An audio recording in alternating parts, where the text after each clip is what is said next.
This is a Big Facts Network exclusive.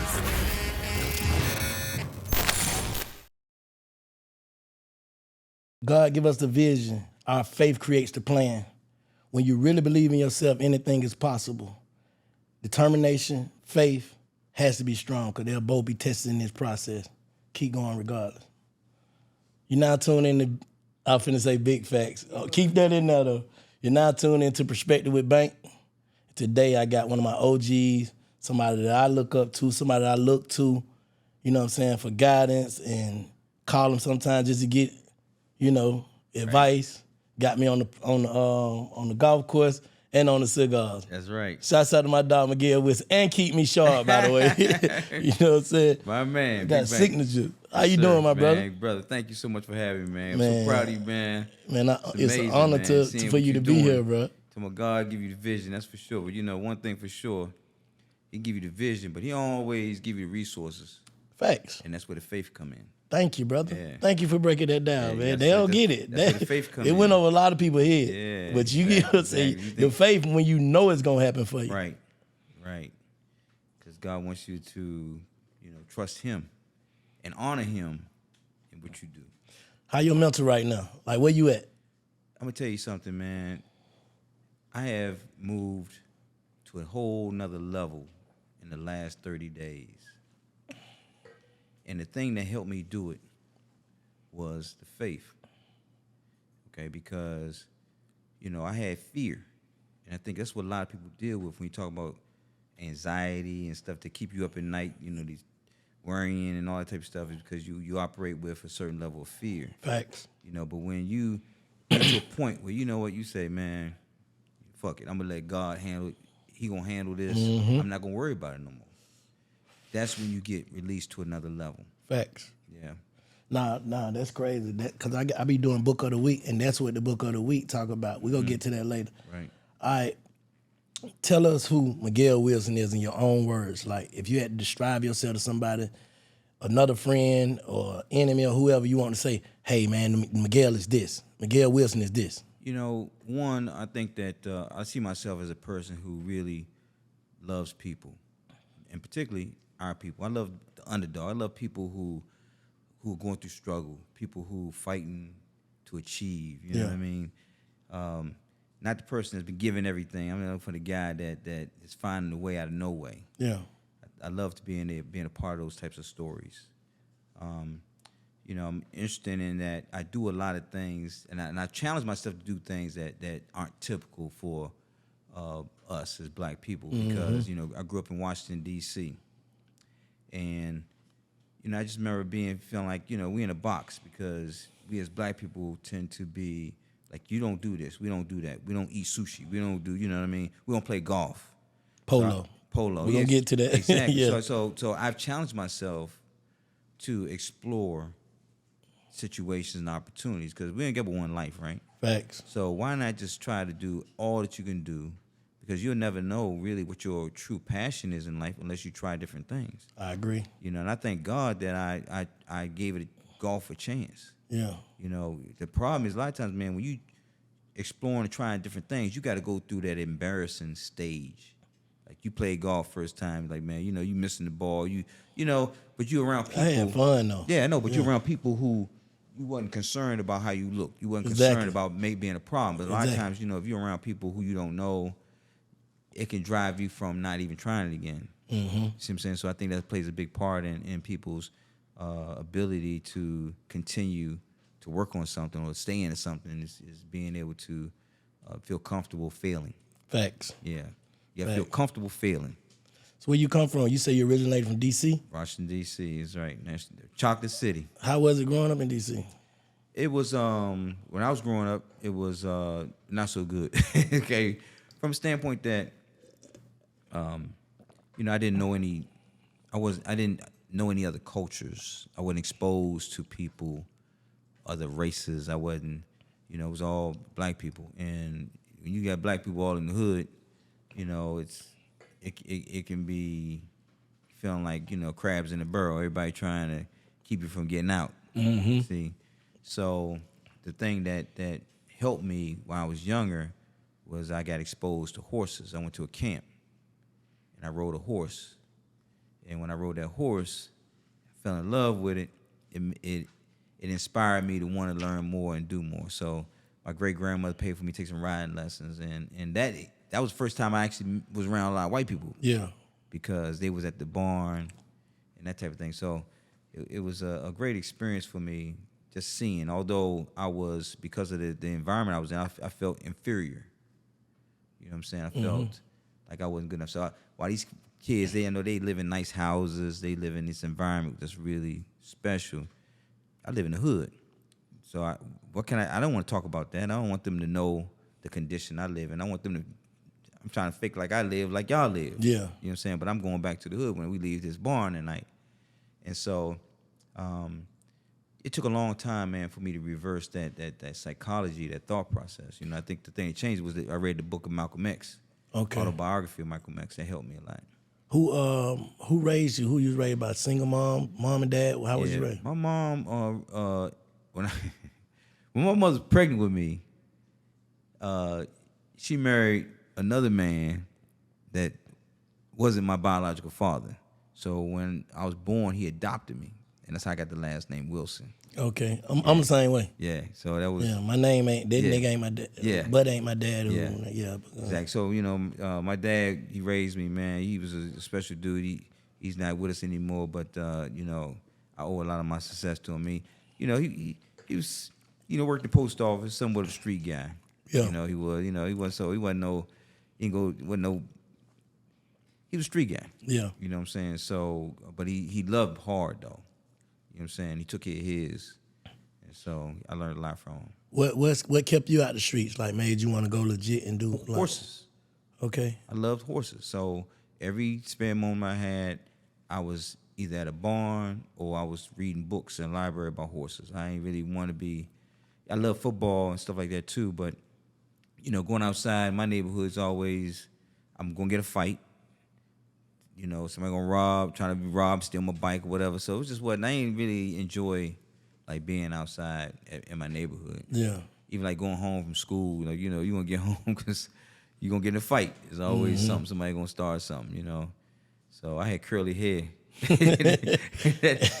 You always been a fly nigga, I had curly hair, man. So that didn't go too well in the hood all the time. So it helped define me though, for sure. Yeah. It helped define me. You say them nigga, hey, basically. Oh man, come on! You know how we are, So the girls like you don't want to feel rub your hair, so the other dudes, man, look. They want to pull it. Girls want to play in it. Oh man, so yeah, but so that's how you got into polo, just because you like fuck with the horses really hard. Yeah. So I was curious. I just always stayed curious. So while I did, different types of riding growing up, and I was in my 30s before I tried polo. So I started riding when I was 8 years old, but I was 30-some years old before I even tried polo, and even then it was tough, but I liked it, so I stuck with it.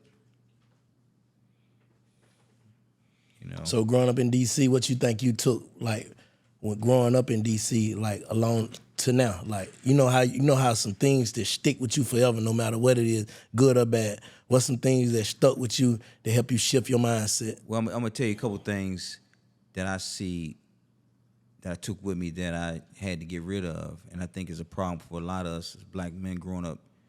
I think growing up in the hood is like, I equate it to like growing up in the jungle. You got lions and you got lambs. You got people who going to take advantage of it and try to eat up the lamb. So everybody, you have to become a lion or you're going to get ate up, right? Over time, that's what we end up doing. So guess what?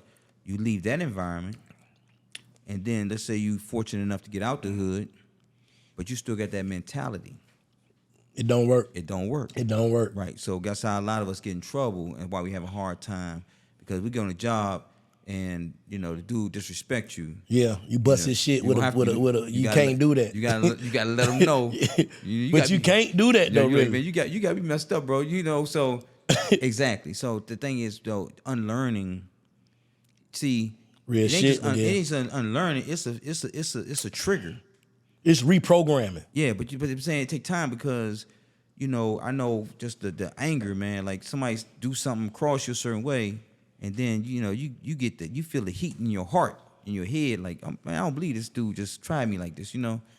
clearly don't know, so I got to show them. Yeah. And but you really don't. And yeah, but then it don't work in society. So that's the problem for a lot of young black men who grow up who real legit, because you got these guys growing up in the suburbs who want to act hard. They not the They ones ain't that.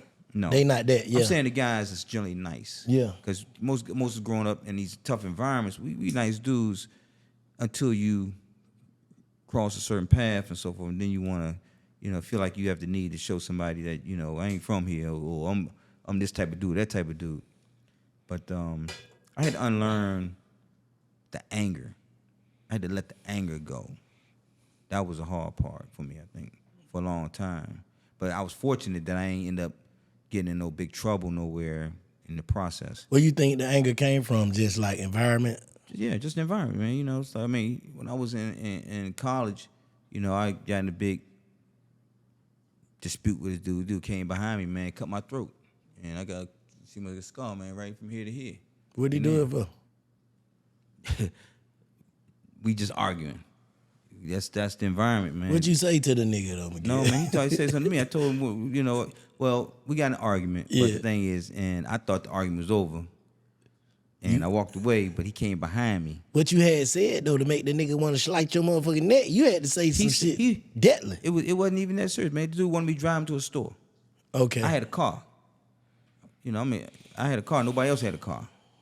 I was like, man, I ain't driving to the store. I ain't want to go to the store, whatever. So he was like, got mad, and that's what it was all about. Over This nothing. nigga sliced your neck because you want to go to the I store. ain't taking him to the store. Yeah. What, that was a DC? Yeah. I'm glad you got the fuck up out of there, man. Them nigga crazy, man. It was back then, for sure. This nigga want to kill you because you want to take it to the... But the hell he want it from the store, Yeah, man. man. I That tell you, nigga want it, man. Well, the thing is, I tell you, Shit. big difference from here, from D.C. to Atlanta. And I love Atlanta because when I first came down here, this first place I ever lived outside of D.C. area. Yeah. And when I came down here, I remember people being nice and saying, hello, how you doing? And these are people I had never met before, and that was strange for me. And I thought, wow, that's nice. People are friendly. That's what you're supposed to be, like say hello. But in Washington, man, if you say hello to somebody that you don't know, they feel like you trying to take advantage of them or trying to do something bad to them. Nah, facts. So they don't take kindly to strangers saying hi. So you were saying earlier, like, you had to get over, like, being angry, right? Like, how did you, like, what was the point of your life to get you, like, to a calm? Because, like, you one of the calmest niggas I know. No matter what. Even you firm and stern on what you know what I'm saying? When you handle your business, I see you in motion. I what you call it? I observe. Right. So when you doing something, even when you do the polo class, I've been there. I see how you handle your business. Right. We just did the golf. I just see it. You very direct. Right. How did you figure out how to keep it in the middle, per se? Like, well, you know what I'm saying? I just credit God for the movement in my life because, you learn as you go, and prayerfully you learn without having to suffer great consequence. Some of us have to learn and go through a lot more trials and tribulations, right? Real shit. I was able to learn watching. I see something happens. Okay, I ain't got to do what he did to learn. That's a problem. Don't let your I give you an example. Okay, people have rage. You can get mad. I mean, all of us got mad over at a light or in a car driving, right? Road rage. Who hadn't got mad by somebody cutting them off? And yeah, you feel like doing something maybe. Sometimes you feel like cussing somebody out, throwing a finger up, whatever. But then you hear about, okay, well, dang, this dude threw his finger up and the dude shot him. You know what I mean? So you learn, like, okay, you know what? It ain't that serious. Or a nigga want to go to the store and cut my neck because I ain't want to take it. Yeah, because you want to take the store. Exactly. Yeah. Stay away from the dudes. Stay away from them niggas, man. That nigga, that's crazy. Where that nigga at now, man? I want to do something to him for you. Today I can get him Uber.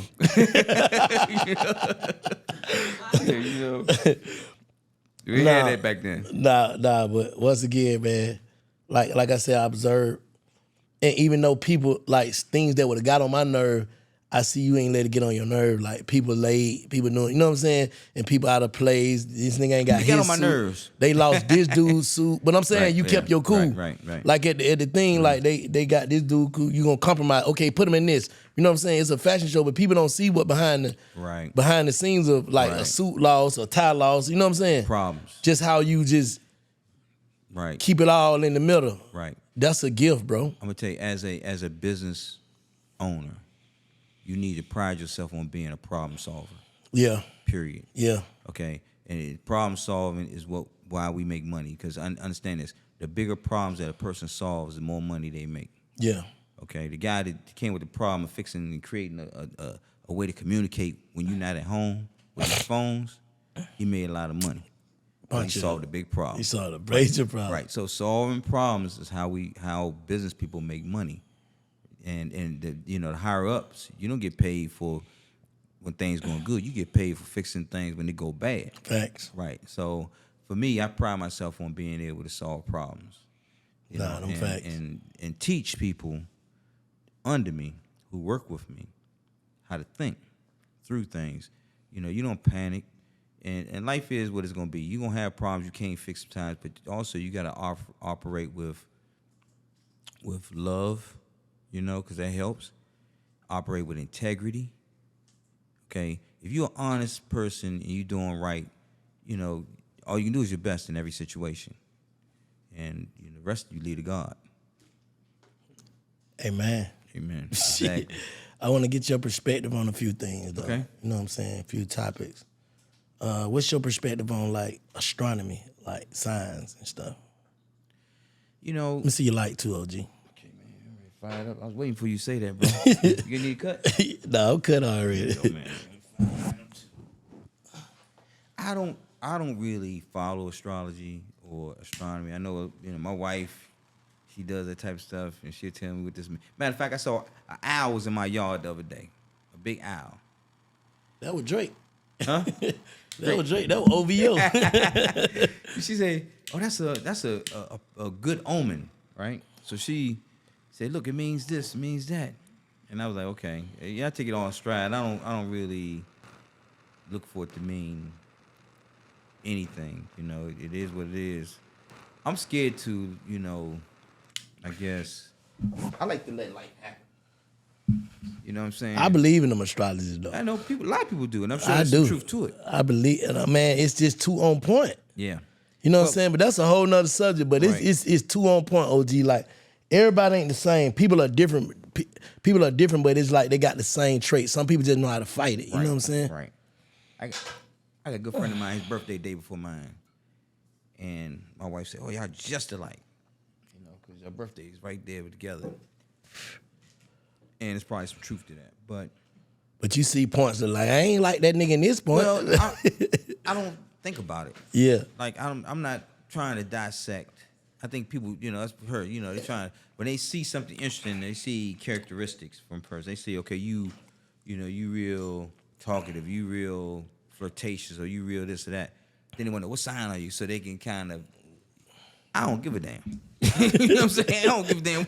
Okay, you that way, so be it. I ain't got to understand why you that way. You understand? So I think that people tend to, they see certain traits, certain attributes, and they think, okay, well, are you this? Are you Cancer? Or, What's your sign, though? I'm Sagittarius. Sagittarius, okay, yeah, I focus Sagittarius. I'm a Gemini. Mm-hmm. Even though you ain't into signs, I'm into them, man, because my father who raised me was a Gemini.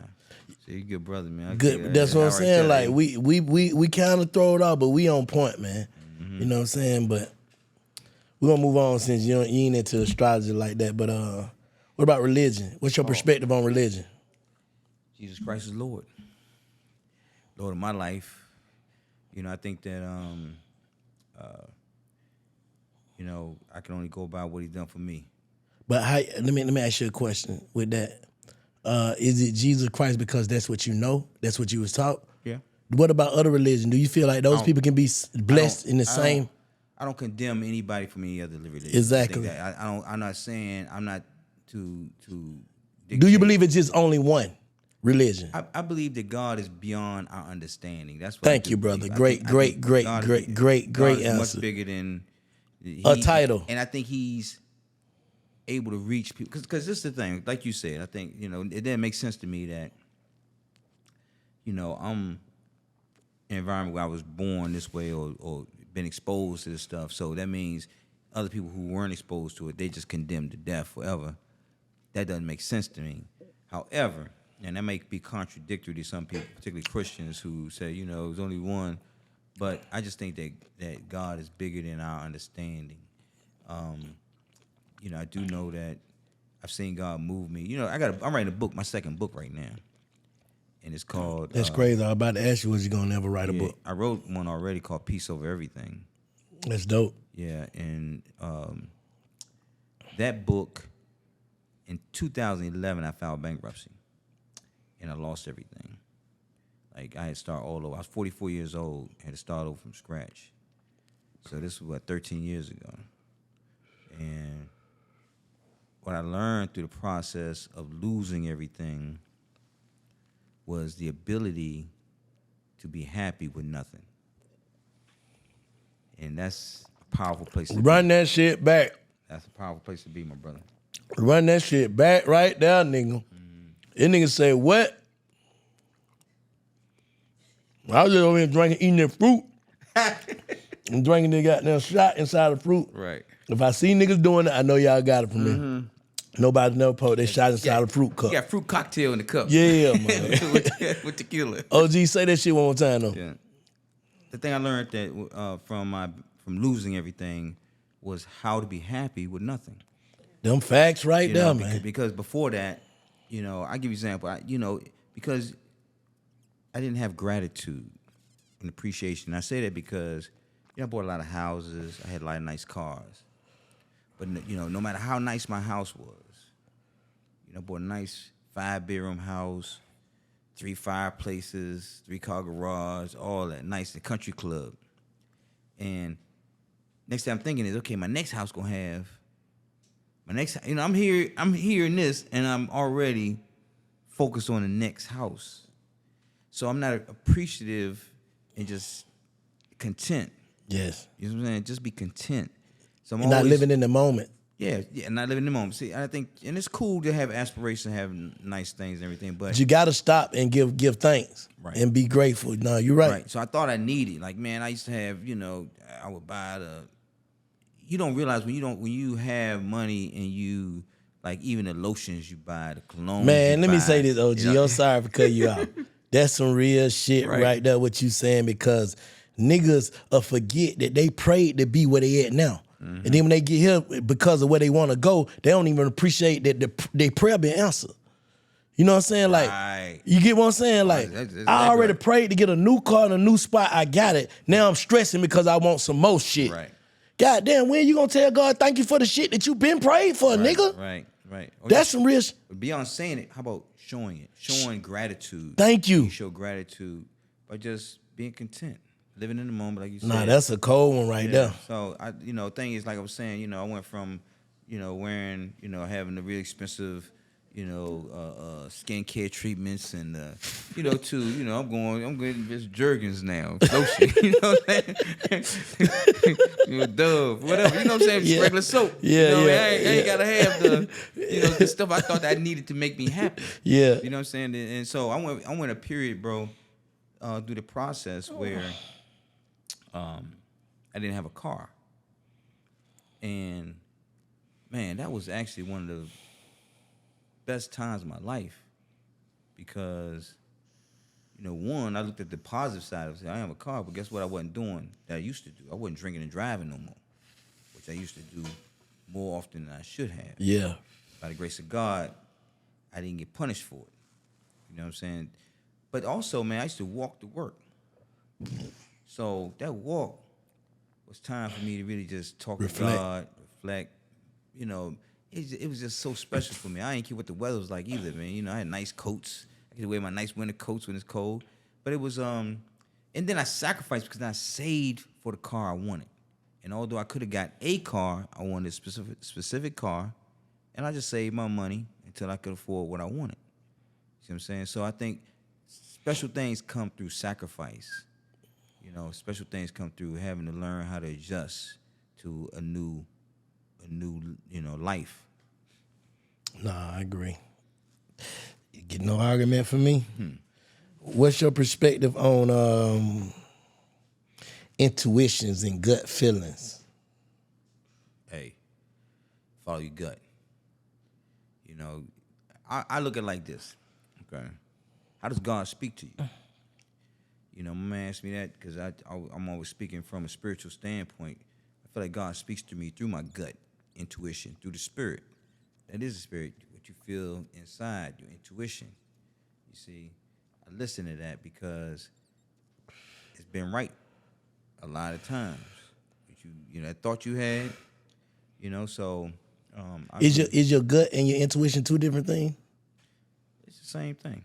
You think so? Yeah, your intuition, I'll put it this way, your intuition can be something that may be based more on some knowledge of facts. That's why I'm about to ask you. Your Do you gut think is like, you might not have no knowledge of facts. Like, okay, I only know you, but I got my gut telling me, watch out for this dude. You know what I'm saying? but that could be designed off of just you looking on the outer. Right. Do you think our intuition, our gut, and our gut feeling, intuition, and what else? What's the next one? What we just said? Intuition, gut feeling. Well, fuck it. Intuition and gut feeling and perspective. Perspective, okay. Do you think that is shaped by the way we think and the way we was raised? No. I think your perspective comes about from, it can be from what you've been raised, but it also come by your experiences. That's what I'm saying. That's the same shit. Yeah. So you experience certain things, and now your perspective is, different. Yeah. A lot of political beliefs are built around perspectives. How you see things. Your intuition, to me, is about you may have knowledge of something. You may not have the experience of it, but you may have knowledge of something, and that's shaping your intuition shapes how you might think about the issue. I agree. Your gut is like, nigga, you may not have no knowledge, no experience, nothing about it, but my gut. So that's two different things. It's three different things. Yeah. Nah, you're right. Because your gut is official. Right. Your intuition could be shaped by you going through so much shit and your experiences. Your perspective is about your experiences and stuff. Your intuition may be based off of just some knowledge you have. Some of these women with their intuition shit be wrong, and they just be retarded bitches too. I get that. I'm sorry to say it, but they just be some retarded bitches that thinking that their intuition is wrong. That's just what you done seen. Like the worst thing in the world, man, for a woman to get with a nigga that believe in her and she let him down. That's the worst shit in the world because of her perspective, right? And her intuition. Her intuition is shaped from what she been through. It might be shaped by their character and integrity too, though. Oh, that's the same thing. What she been through built her character. Character to me is not so much about what you've been through, but about a decision to operate a certain way. For instance, if you got good character, okay, my experience is not gonna change. Yeah, I'm gonna operate. Preach that shit, nigga. Operate honestly with people, and also the character is your character. Yeah, you can't be shaped. That can't be reshaped. Right. That can't be reshaped. Your character is who you are. Yes. Your character really defines who you are. Yes. And you can change who you are, though. Okay, and I'll give you an example, No, for sure. I was married first time, I was a prolific cheater. Well, how you stop? How you stop? I tell you, I made a decision that, you know what? I'm a prolific cheater, and this is who I am. So let me be honest with myself and stop trying to live to everybody else's standards. And what? And operate, women. When I deal with women, let them know, hey, I ain't no relationship guy. Yes, Sirski. I'm not a relationship guy. Yes, Sirski. That's how you did it. We can have fun. Yeah. Now, how did it change? I fell in love with someone, and to keep that person, it required me to change. Hold on, but how you do that? Like what was the book? Hit your cup, OG. Go hit your cup. I can't get you. What was the book? What was the day? Like what was the aroma in the air? Let me back you up. What happened on that day? So when I met my wife, I said, listen, I'm not trying to be in nothing serious, but we can go out, have fun, whatever. And we did that for a few years. But over time, I lost my taste to dealing with other women, other situations. I fell in love with her. You lost your taste? That's what you call it when you... Well, I'm gonna say that, you know, that I wanted her exclusively. And I really didn't care to be around other women per se, but just wanted to be her. So I told her, I said, listen, this is how I approached it. I said, listen, I'm interested at this point really in being in a serious relationship with you.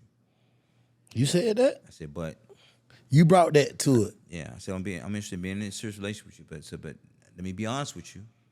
I've never been faithful to a woman ever. Now I'm gonna try to be faithful with you. Now, if I have a problem doing it at any time, I'm gonna tell you. That's character. That's integrity. But hold up, let me ask you this. Sure. Let me stop and ask you this.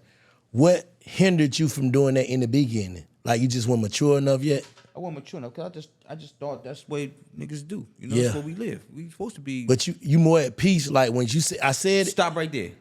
You hit it on the head. Okay. The thing I discovered is that my peace comes from operating with honesty.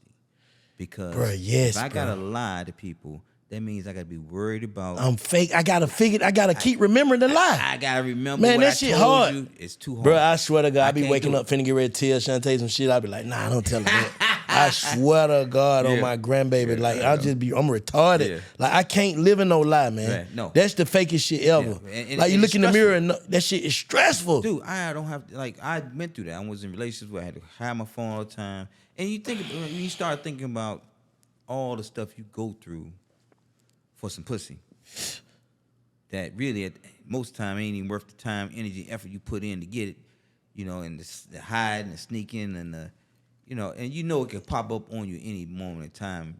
It's like, you know, once you do it, just like look at Ash Trump. Okay, shit can pop up that you think you got buried. Even you could pay, in his case, $150,000 and still come back on it. There ain't no hiding lies, bro.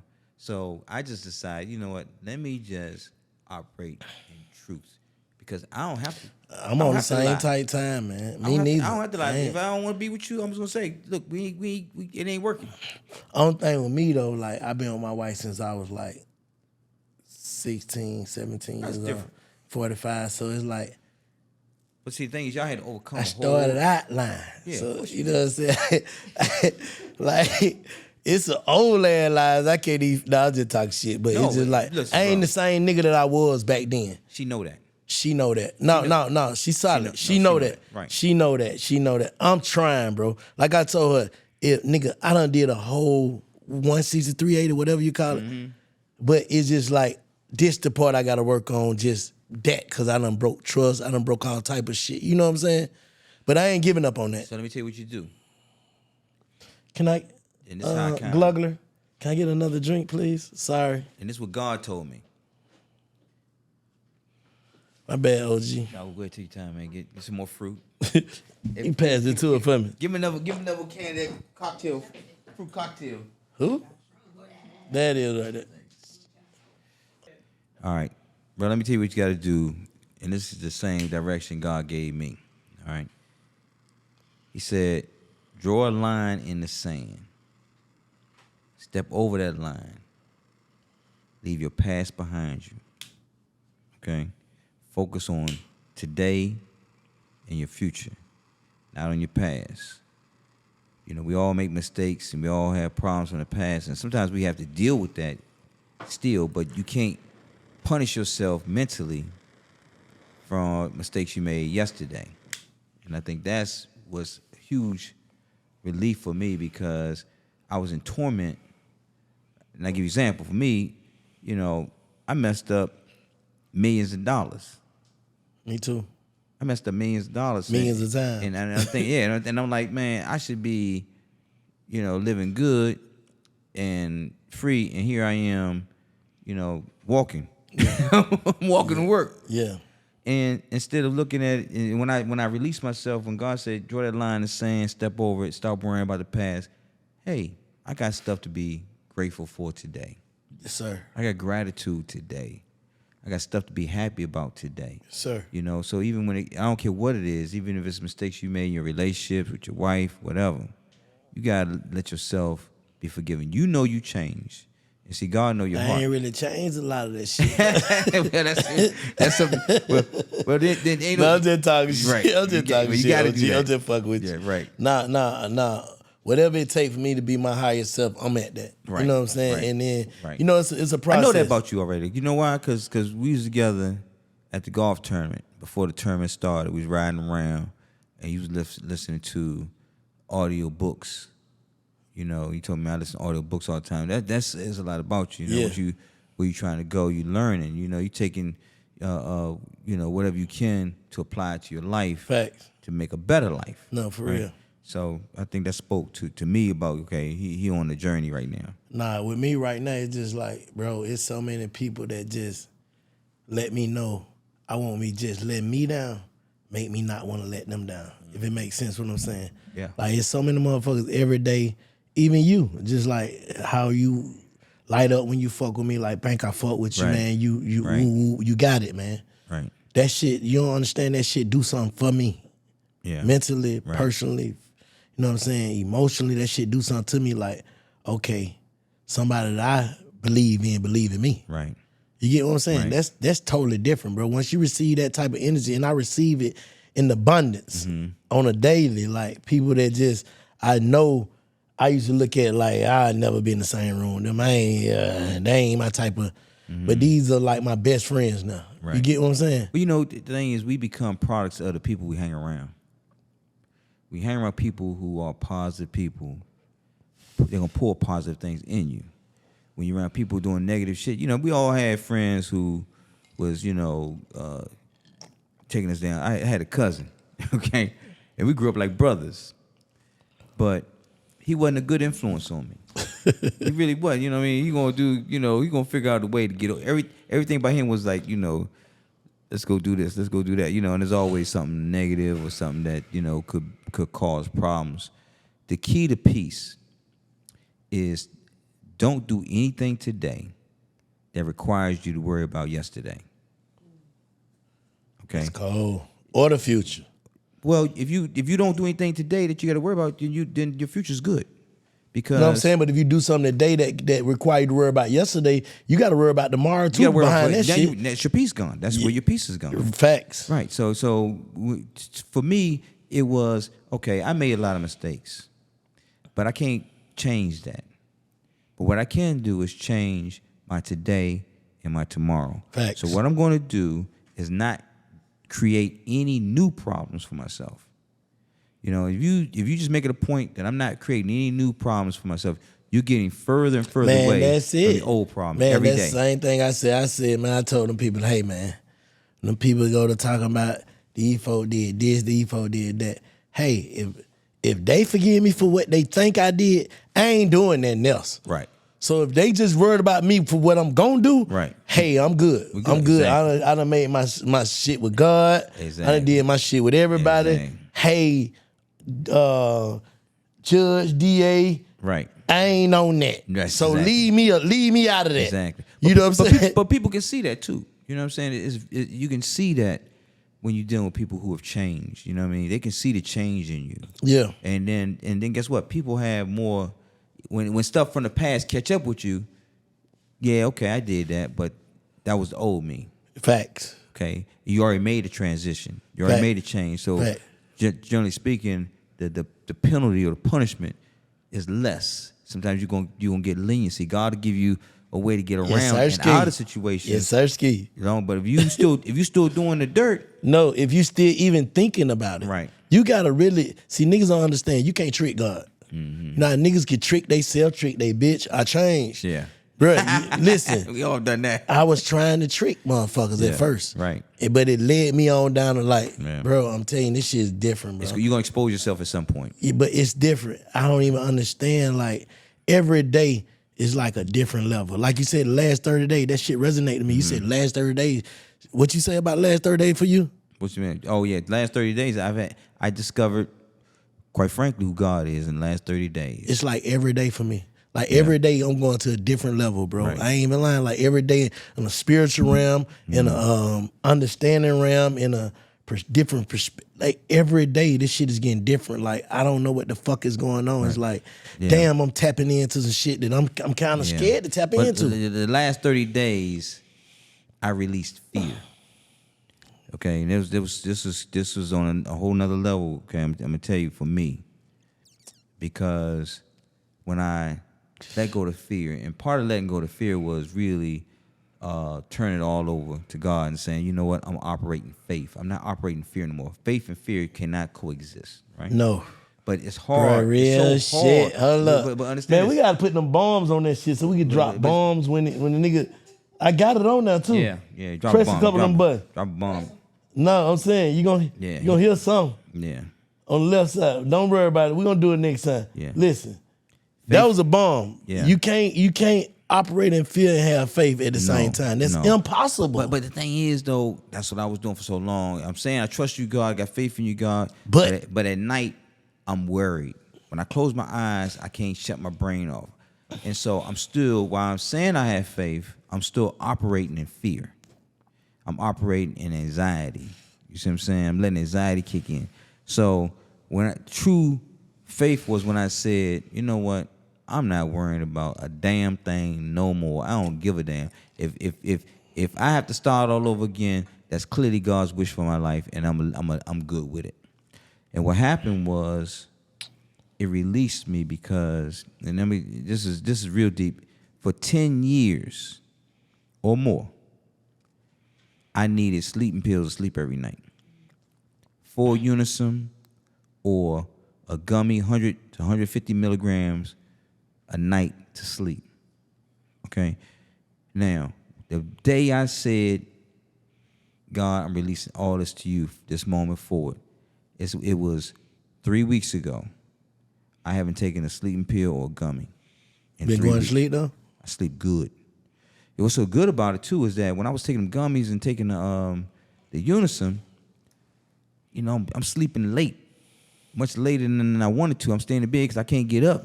Although I can't sleep at night, then I can't get up either. And you wake up kind of moody. Yeah. So now I sleep naturally around 11. I'm getting up between 5 and 6:30 most mornings now. Ready to go. Rested. Feel good.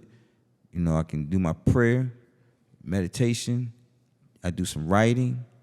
I work out. Hell. And I did all this before the normal time that I normally would get up. You see? So some gonna have to suffer if you get up later. Right. Exactly. You don't get stuff done. Yeah. You don't get nearly as much done. Now it's rush. Then you're trying to get stuff done. It's time to get to the business. Right. Damn near. But the peace of not having to depend on something to help me sleep at night after 10-something years with nothing but God. And that to me was a huge movement. You said something earlier that you got back remarried. Congratulations on that. Y'all got the wedding of the year. Yeah. I had first time seeing smoke at a wedding. Y'all killed this shit. You know what I'm saying? Horses. Yeah. But how is it like? How many kids you got, and how is it having like a blended family? Like she got kids and kids from previous relationship. I got man, bro. We got I got 7 kids. Okay. 2 of them from my previous marriage, my first marriage.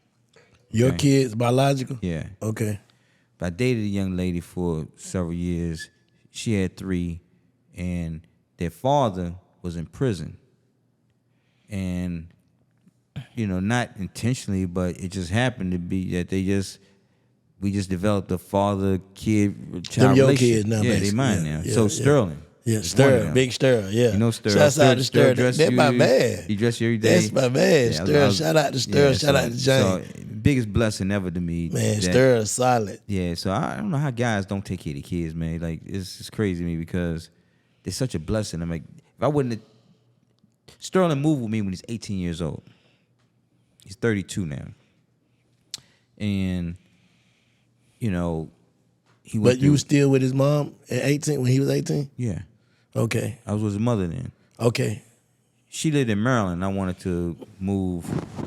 I want her to move down here, and so she was real worried about Sterling because he was, at a place where he could have gotten in a lot of trouble. Yeah, the crossover. And so I brought him to Atlanta, get him out that environment of in Maryland. And, here we are today. He running Atlanta store. He did a great job, Sterling. That is a straight, him. Mm-hmm. I don't know how to explain Sterling. Gentleman, he just, I don't know. I don't even know how. He's special, bro. He's a special guy. Everybody knows it. Like, he's never different. No. Some people be different. He's never different. Yeah, he got 3 kids now. Yeah. He was 18 with nothing, and now he had 3 kids, man. He had 3 grandkids. And I'll tell you something what's so deep about that, too, how God works. My 2 biological kids, one is transgender, and the other one is gay. I was going to ask you. I'm saying, how that happen? Bruh. How you felt when that happened? What man want that? I mean, I ain't asked for it. So I'll give you an example. First, I tell you how my youngest one came out first. What happened? He called me. He said, "Dad, I got something to tell you." He was about 13 at the time. He said, "Dad, I got something to tell you." I said, "Yeah, what's up?" He said, "I'm gay." And I was like, "You 13? You don't know what the hell you are 13? You going through puberty. You don't know." And just over time, though, it became more and more obvious and evident that he was truly gay. But then he actually is a transgender one now. He cut his shit off? No, he cut his shit off. But took hormones. Just transitioned to be a female. So I'm saying, did you support that? I support my children, yes. I did. I'm saying, like, 100%. In the beginning, did you ever give them? I've always supported everything about my kids. I've never denied them in any solid. way. Yeah, that's solid. Do you think that came with growth though? How you think you would have been if he would have said that 20 years ago? Well, he ain't even 20 years old yet. I'm just saying, I don't know. You think you had to have a different mindset to even be able to do that? I don't know, but the thing is, it's love. I love my kids, and the thing is, I love all people, so I never had a problem with gay people to begin with.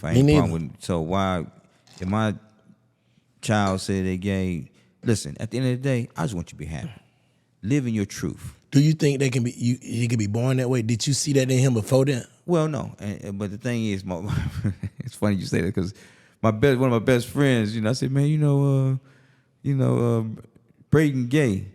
He's like, man, come on, man, you saw that. I said, man, I ain't see it. I didn't know. He saw something. I guess he thought. Oh, but you was in denial, like. No, I don't think. I just didn't see. I just thought he was a sweet little boy. Well, he didn't. He didn't have any gay tendencies to me. I'm familiar with that, but no. But we overlook things when it comes to our kids. Cause I overlook my kids. I'm just saying, I overlook that, bro. You full of shit. You don't want no money.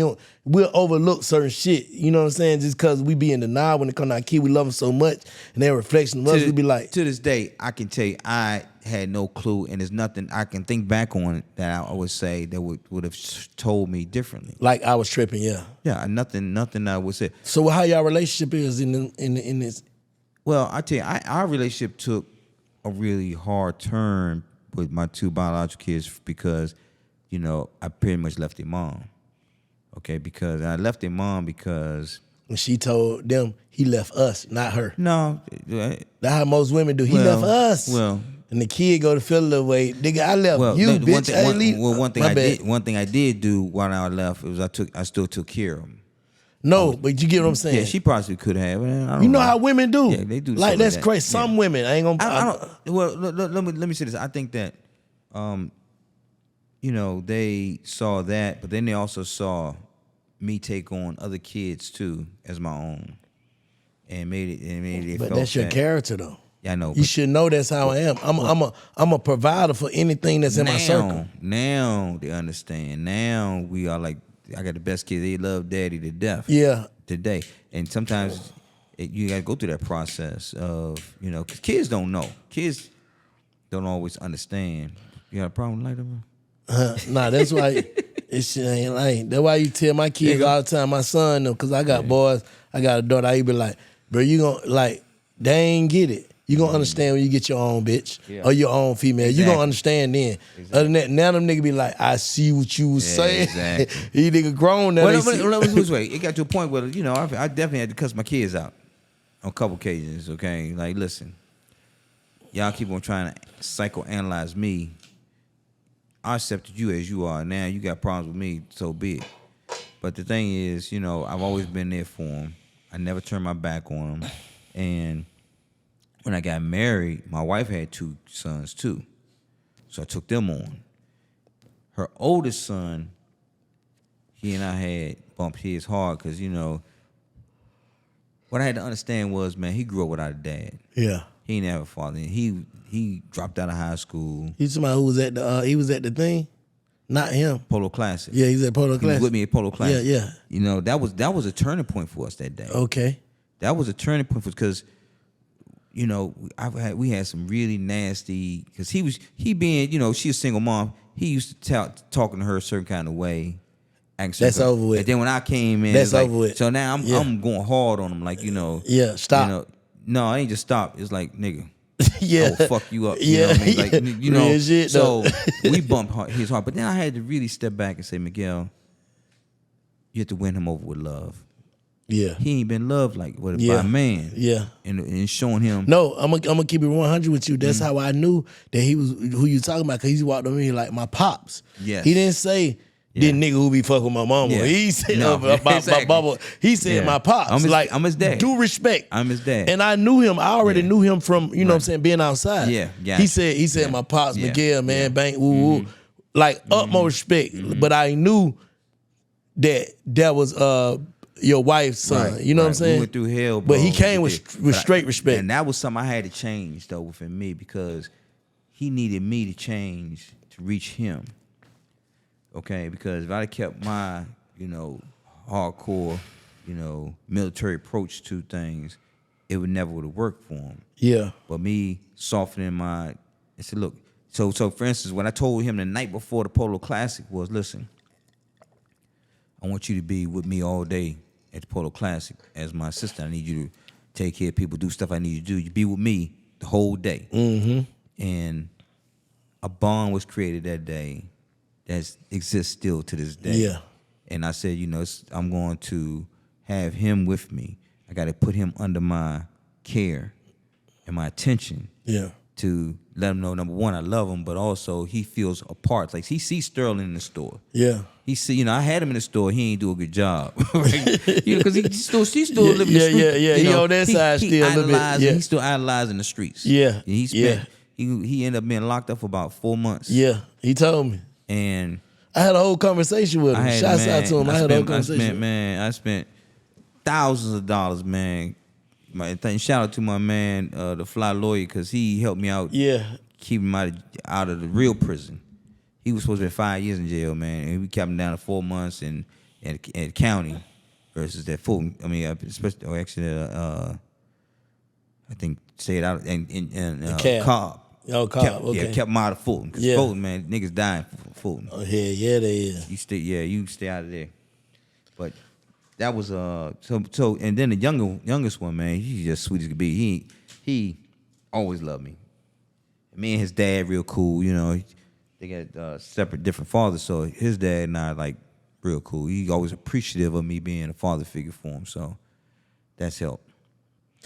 I got a spot in this perspective where I do like I would, I wouldn't, or let me think about it. Okay. You know what I'm saying? So okay. I would or would not think about it. Right. Yeah. Would you lie to save your freedom? Would you tell a lie? To save my freedom? Yeah. Would you lie to the judge or the police? No, I'm not lying. I'm not lying. So you gonna say you did it? If I did something, anything I do, I can say I did it. Okay, so you basically saying you ain't even put yourself in a situation where you I'm not regret. lying about shit. Okay. And then on the flip side is this too. You make sure you don't tell me shit that I got to lie for about. No, I'm saying like if okay, that's another part. Okay, I tell my boy, you right. If I ain't gonna lie for myself, I damn sure ain't lying for you, motherfucker. I promise you that. Okay, don't tell me shit. Don't let me see shit. Don't tell me shit. I don't want to be around that shit. No, I'm not lying for nobody. Bro, don't put me in that position. Do not do that. I'm not the one. I fuck with that, Miguel. I fuck with that. I will tell on your ass. Ain't got nothing to do with that, bro. I'm not going down for you. I'm not going. Listen. If I ain't gonna lie for myself, what the fuck am I gonna lie for? Bro, you'll be a damn fool to lie for another nigga. You gonna lie for yourself. Hello? Thank you. That real shit. That's real. Yeah, exactly. No, I'm not lying. All right, let me see. Would you allow your wife to have a male best friend? Heterosexual. Be frank, nigga. Like, it's a regular nigga want some pussy. One of them kind of nigga. He don't want no girl. He don't want no dude. I'm gonna allow my wife to do whatever she want to do now, because I say this from a standpoint that you don't respect me enough, okay? Like, I'm not gonna have no. We mature at our age. I'm not gonna have a female best friend. Period. That'd be disrespectful. Now, my wife, I have. If they my friend, they her friend. If they your friend, they my friend. That's the way they work. Ain't no your friend, my friend. You understand? We friends, motherfucker. Yeah. If it ain't we family. If it ain't we, it ain't nobody. Okay, that's what that. So you want to jeopardize this over having friend? Listen. You know, I'm looking at Tom Brady's joint, man. He got the karate dude beating his wife up. No, that friend shit. No, ain't no side, ain't no trainers, ain't none of that shit. None of that shit. They eye trainers. So you wouldn't. No, I'm saying I'm not going. It's situational. I'm gonna let you hang yourself. I'm That's gonna let you real fuck shit. yourself up. Hey man, If I you gotta is watch, sharp. if I gotta watch not out, just your clothes, man. This shit here is sharp. You is sharp. I'm gonna let you do it to yourself. I'm gonna let you do it yourself. Exactly. All right. Would you consider being a staying-at-home husband if your wife could provide for both of y'all the life y'all wanted? Hell yeah. Shit, nigga, I'm tired. Nigga play golf every day? Hell yeah. Nigga. Chancey. Make it happen. Yeah. Real shit. Real shit. Nigga, I love golf and polo and all that shit. Make that money. Let's go. Yeah. Nigga, I ain't never had no woman take care of me. So to do would you allow one of your family members to cross your boundaries more than once? No. And I'm gonna tell you, I've had to cut family off. Okay, because just because we blood don't always mean, you know, people at your best interest at heart too. And you got family that'll pimp you. And the thing is too, you know, my wife probably can see stuff better than I can. I can see stuff, you know, sometimes it takes somebody outside to even expose certain situations. But if I'm aware of a situation, I'm gonna have to check you on it. Okay. Because if you don't, you know, you the problem. People think it's okay to do certain things. You don't tell them. You the problem. Would you act a certain way, like, you know, how you go in different rooms and act different just because you're trying to make a play go through, like a successful play? Like, just say, for instance, you go and see some new threads in Africa or China or wherever you go get the threads from, the silk, this fly shit we get with this Miguel Wilson collection, you know what I'm saying? Mm-hmm. You go over there and you know they want you to be like this when you coming out. Would you do that in order to make the play go through? I feel like the way I act is authentic. I operate with love with everybody. Yeah. I don't have to change who I am for nobody. And the thing is, because I don't give a damn about your money, I don't give a shit about what you can do for me. God take care of me. Facts. So I ain't trying to appeal to you or go up and above for somebody to get somebody's attention. I feel like I treat everybody with love, and that includes the guy that's a janitor, the homeless dude, or the guy that's a king. I play golf. You know I play polo, the king of sports. So I deal with guys on a certain level there who operate on a certain level. But I operate the same way with them that I do with everybody else. So no, I don't have to have different. I ain't no chameleon. I don't have to change who I am for nobody. Facts. That's why I tell them, motherfucker, they be like, man, you gotta be this way. Let me give you an example, okay? God's released me from a lot of things, but I use profanity because motherfuckers understand when you use certain words what the fuck you mean. Okay, right with the Kahoot. You don't good have, motherfucker. It says, like, I'm gonna give you an example, okay? I fuck with you. If you Miguel. do something wrong to me, whatever, and I'd be like, man, fuck you. How long would it take me to say that if I use regular words? Like, you know I what? said in 2 You're words, getting you on my know- nerves, and you. All that bullshit. I say time. Nigga, fuck you. That's the end of it. Exactly. You. That's like an exclamation Listen, point behind you that. ain't even got to speak English to understand what that means, nigga. You understand? Profanity is an international language. Real shit. If a nigga cuss you out in Chinese, you know you been cussed out. Yeah. Right. So, Real shit. right. So I ain't been released from that part yet. He ain't saved me from that. But the thing is, you know. But what? But do you feel like? Nah, this shit started kicking in. Do you feel like when you change as a person and start being positive, that you have to change like your core? Like how you said, if I want to say fuck a nigga, fuck you. That's how I feel. That ain't God. No, I'm that. Keeping it real. Yeah, he know I ain't finna be. I'm authentic. Listen, brother, the things that I ain't finna say that. I'm gonna say nigga, fuck you. So let me say, I think that a big part of my rise in social media, in fashion, was because of my authenticity. Mm-hmm. Everybody else acting like, okay, I made it. I'm a superstar. I got money, showing their cars, they showing their money, they showing their houses. I don't show no material shit ever. Okay. Why? I never do too. Right. Never do neither. Exactly. Because that's not my calling card. That's not what I want you to know me for. You know what I'm saying? And I think that's what appealed to people when I talk about, hey, I lost everything. Okay? Most people ain't gonna talk about shit like that. Most people not gonna talk about their flaws. Most people not gonna talk about. Man, I can't wait to tell mine, because at the end of the day, who I do it for, Miguel, is the niggas that feel like. Listen, I just told my wife this earlier today, right? The main thing that keep me pushing is the niggas that I feel like I would show them niggas that you can go out bad. What I'm showing niggas now is that, bro, you can really finesse I ain't gonna say finesse. You really can change. Yes. You could do something different. All these niggas that's watching me, they know this is the bottom of the barrel. This is the nigga buying one $5 rock trying to make 10 off of it. This that nigga. Right.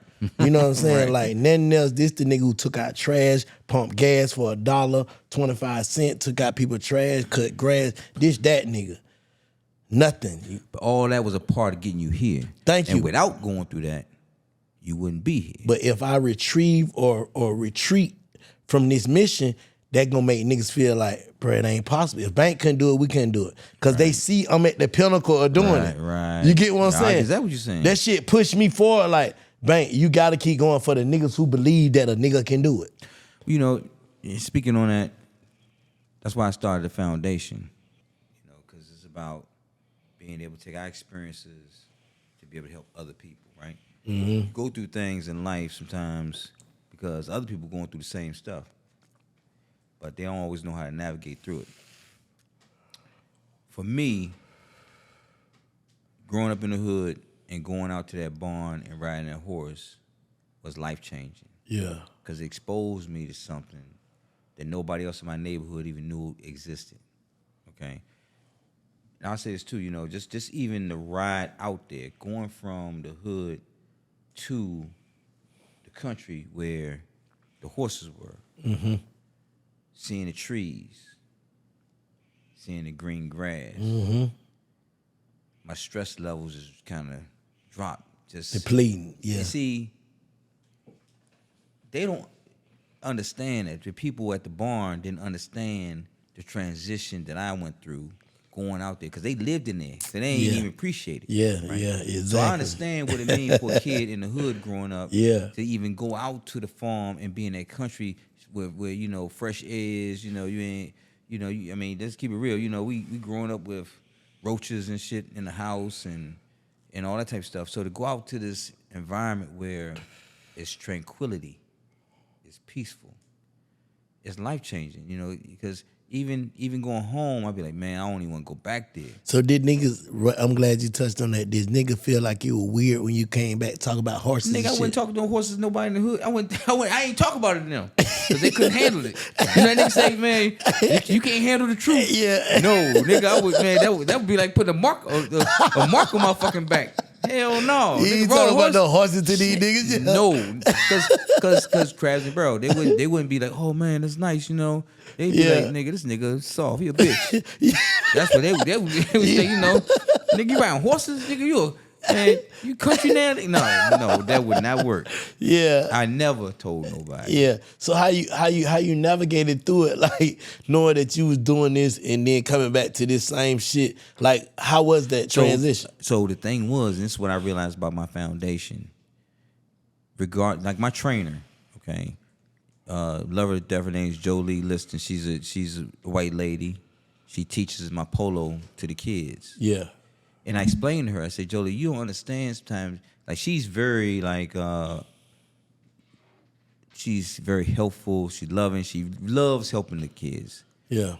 And I explained to her that you don't understand what you're really doing here, okay? How you change these kids' lives. You don't understand the condition these kids are going back home to sometimes. Yeah. She said, really, Miguel? Yeah, really. Because, and the thing is, regardless of how you feel going back, I always had next week to look forward to. I was coming back. So it showed me the importance of having something to look forward to in life, regardless of what you're dealing with every day. As long as you got something you're looking forward to, you can be excited. And you got purpose now, a reason to do something right, to hang in there, to do whatever, because you got something down the road that you got to look forward to. So, you know, starting that foundation was about changing lives for these kids that, you know, because one thing about exposure, you know, once you see something, you can't unsee it. Nah, feel real shit. Once you see something, you can't. That's the whole thing about a man. Women don't understand. Most women don't understand that. It's like, once I see you for who I see you as, I ain't unseeing that. I ain't seeing it exactly. I can love you how I love you, but that's who you is. That ain't going nowhere. You know what I'm saying? The worst thing I tell the women is the worst thing in the world is for a man to see something in you that you don't see in yourself, and then you show him he's an idiot for seeing that in you. That's a fact. That's facts. Now you make like me feel like I'm a fool. an idiot Now for you make- now seeing you make something me- in you that ain't even in you because you going for this. Right. Bitch, fuck you. Right. Yeah, exactly. That's how that shit go. You falling for the short change. When I see you here, right. but this where you see yourself at, because fuck how this dude see you or what he doing. You see yourself here because this what you going for. Right. I would have never took you through You're that. allowing yourself to be pimped, and I'm trying to make you a boss, help you be a boss, help you run, help you do. Trying to help you reach your destiny. Yes, bitch. And you hang around following this nigga. Yeah, you following. Yeah, exactly. I get it. Like No. Look, why you laughing, Sean? I seen it. You're Like, right. bitch, I'm trying to show you. Now I don't see it now this 'cause where I'm- you at, but Yeah. this what you want. Hey man, we let her swim with the crayfishes and the bottom feeders. Yeah, And this where catfish. we at right here. Exactly. I see you bitch swimming with the Yeah, I'm great trying- whites and the sharks and the Godzillas. Yeah, you them. down there with the catfish. Bitch, you with the tadpoles. You at the creek. Damn, you ain't even know. You ain't in a good body You of ain't water. in the- You just in the motherfucking creek bitch, you in Lil Sunny goddamn fish tank. in a puddle. In a puddle. Yeah, God damn, bitch, a rodent. Yeah. Nah, man, I appreciate you pulling up on me, but we ain't gone yet, man. You in the rush? You in the rush? Man, bro. When you say it's time, then it's time. It's time, bro. Right. And we're gonna do this. We're gonna stamp it right. We're gonna do this at the Polo Classic. I want to set up Bro, me a booth. I need you. That is so You got fire. I me, think bro. Listen, have you whatever there. you when I say when you text me and say, "Hey, bank," I say, "What I text you? Whatever you on, I'm on." That's exactly what you Tell said. me what it is. Tell me what time. Yes. Send it to Courtney. Yes. Put it on my Yes. schedule. I'm there. I don't give a Yes. fuck what it is. Yeah. You did And say it's that. gonna stay like did that. I say don't give that. a fuck what it is. And we had a hell of a time playing golf, man. Man, we had another time playing But golf. I told We you, had you know, see, this is the thing brothers miss out on too, man. I think, you know, I told you the other day, I said, Bank, you know, we've been fucking with you for a long time, but we ain't really just Lock in. lock in. Yeah. Sitting on that golf cart Yeah. for 4 hours. Yeah. We locked in. For sure. And so that's what happens in golf. So people think a lot of times that, okay, they say business deals are made on the golf course. I say no. Relationships are built on the golf course. Friendships too. Yeah, exactly. Yeah. So when Yeah. I get to know about you as a man, get to know you as a person, versus just because at the end of the day, a lot of times people can put up Perception. A front, yeah, they Yeah. put up a front who Yeah. they showing you the best Yeah, version of yeah. themselves. But when you be vulnerable and say, man, we on a golf course, we talking real shit, Real shit. Exposing who we really are. that's when we get to know each other Yeah. for real, right? Yeah. And that's the beauty of that wonderful game of golf. Now, with that being said, what I was gonna ask you is, and I said this earlier, when was your turning point?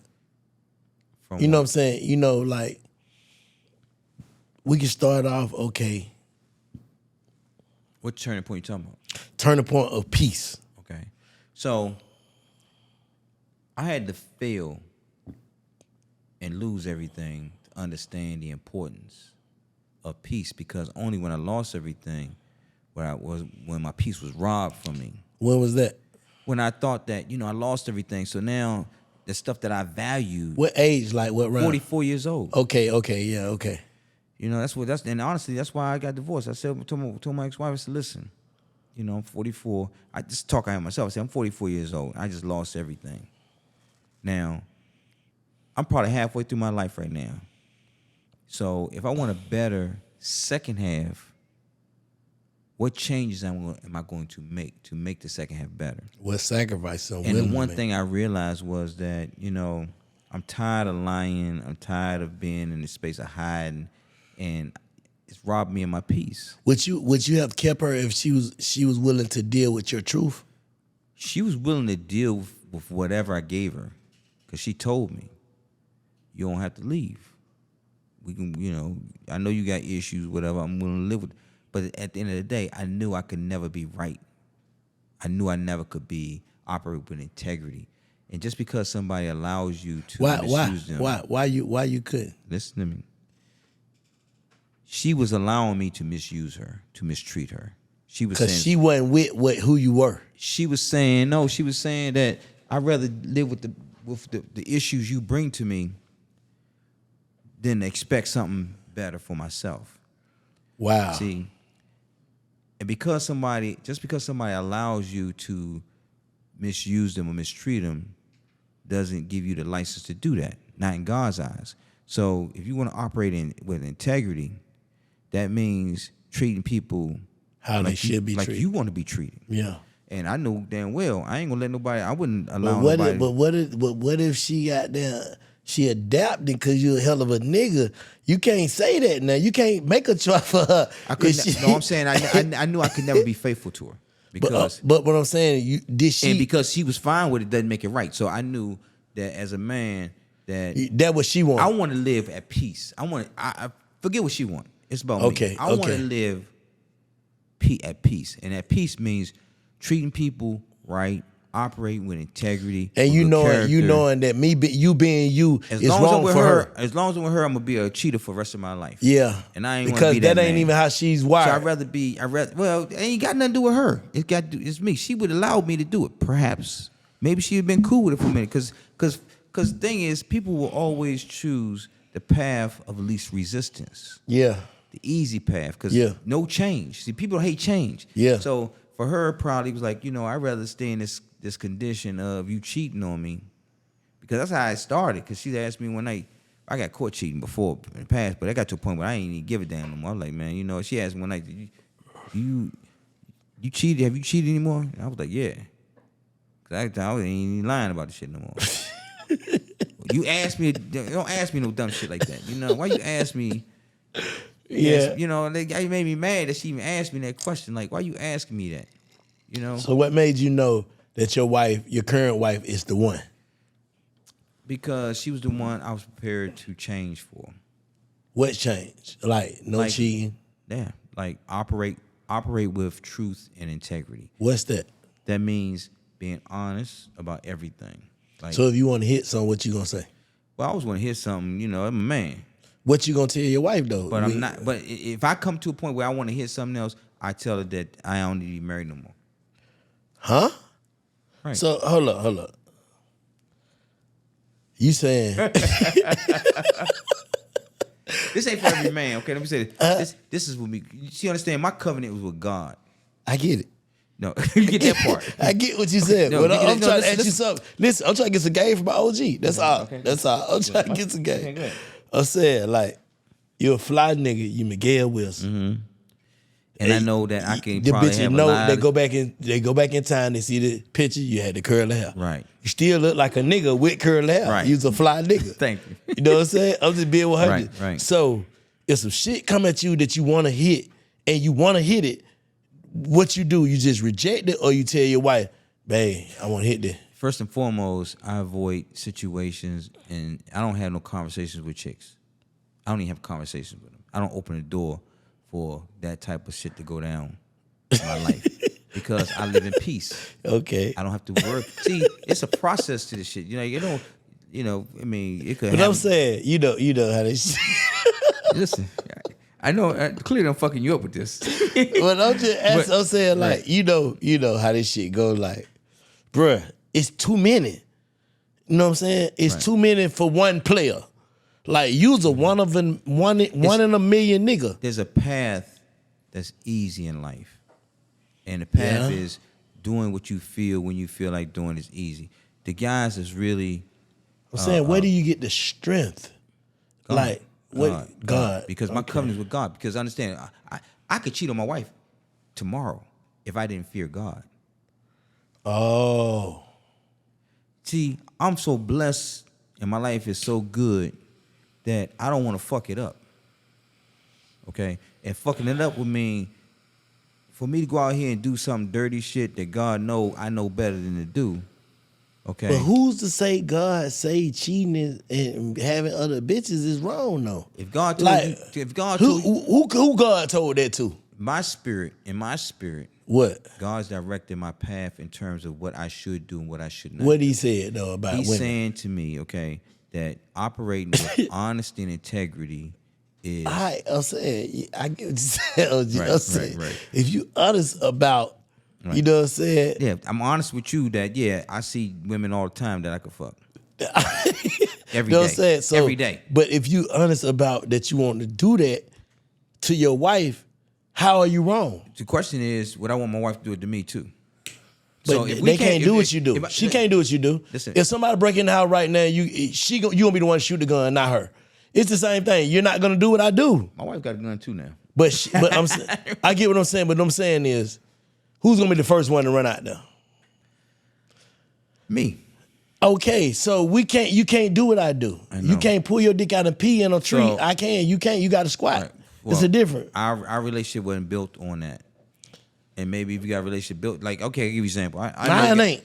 Huh? I'm just trying to figure it out. Mine ain't either. I'm just listen. See, your situation is so different because you and your wife got together so young with y'all, and y'all grew together, and it's just a totally different dynamic. Okay. And every relationship is different. Yeah. No, I ain't saying to anybody that you need to be like me or do what I do.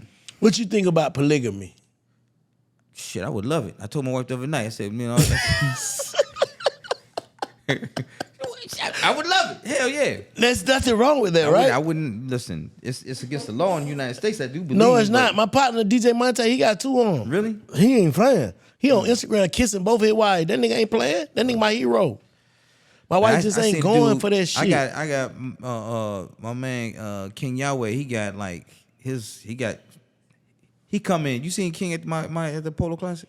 Huh? Yeah. That nigga came in. King get too. The King. Yeah, I know you talking about. He come in there, bro. He can have 2 women with him on the sides, and then when another woman approach him, and they gonna approach him, cause he the king. You Google him, you gonna approach him. No, I said. You feel me? So guess what? His wives know when another woman approach him, they step back and he can have a conversation in private with her. Isn't that swell? Yeah, but you got to start off that way. You can't just do that shit in the middle of the game. You got to start off. No, brother. And You actually go home tonight and say, baby, we're going to change the game I tonight. tried that. That shit ain't work. That shit ain't working. But what I'm saying is, listen, if a woman say she's with you, Tell me what you do. Tell me, okay. my wife told me she's my Coretta. Okay. If anything happened to me, she'll never get married. She's All that. So you love me like that? Why the fuck I can't be like King now? Damn. Step to the side. Let's see what these hoes talking about, and then we gonna bring these hoes to the forefront. Okay. Wow. I don't understand this. It's like I don't get it, man. I don't.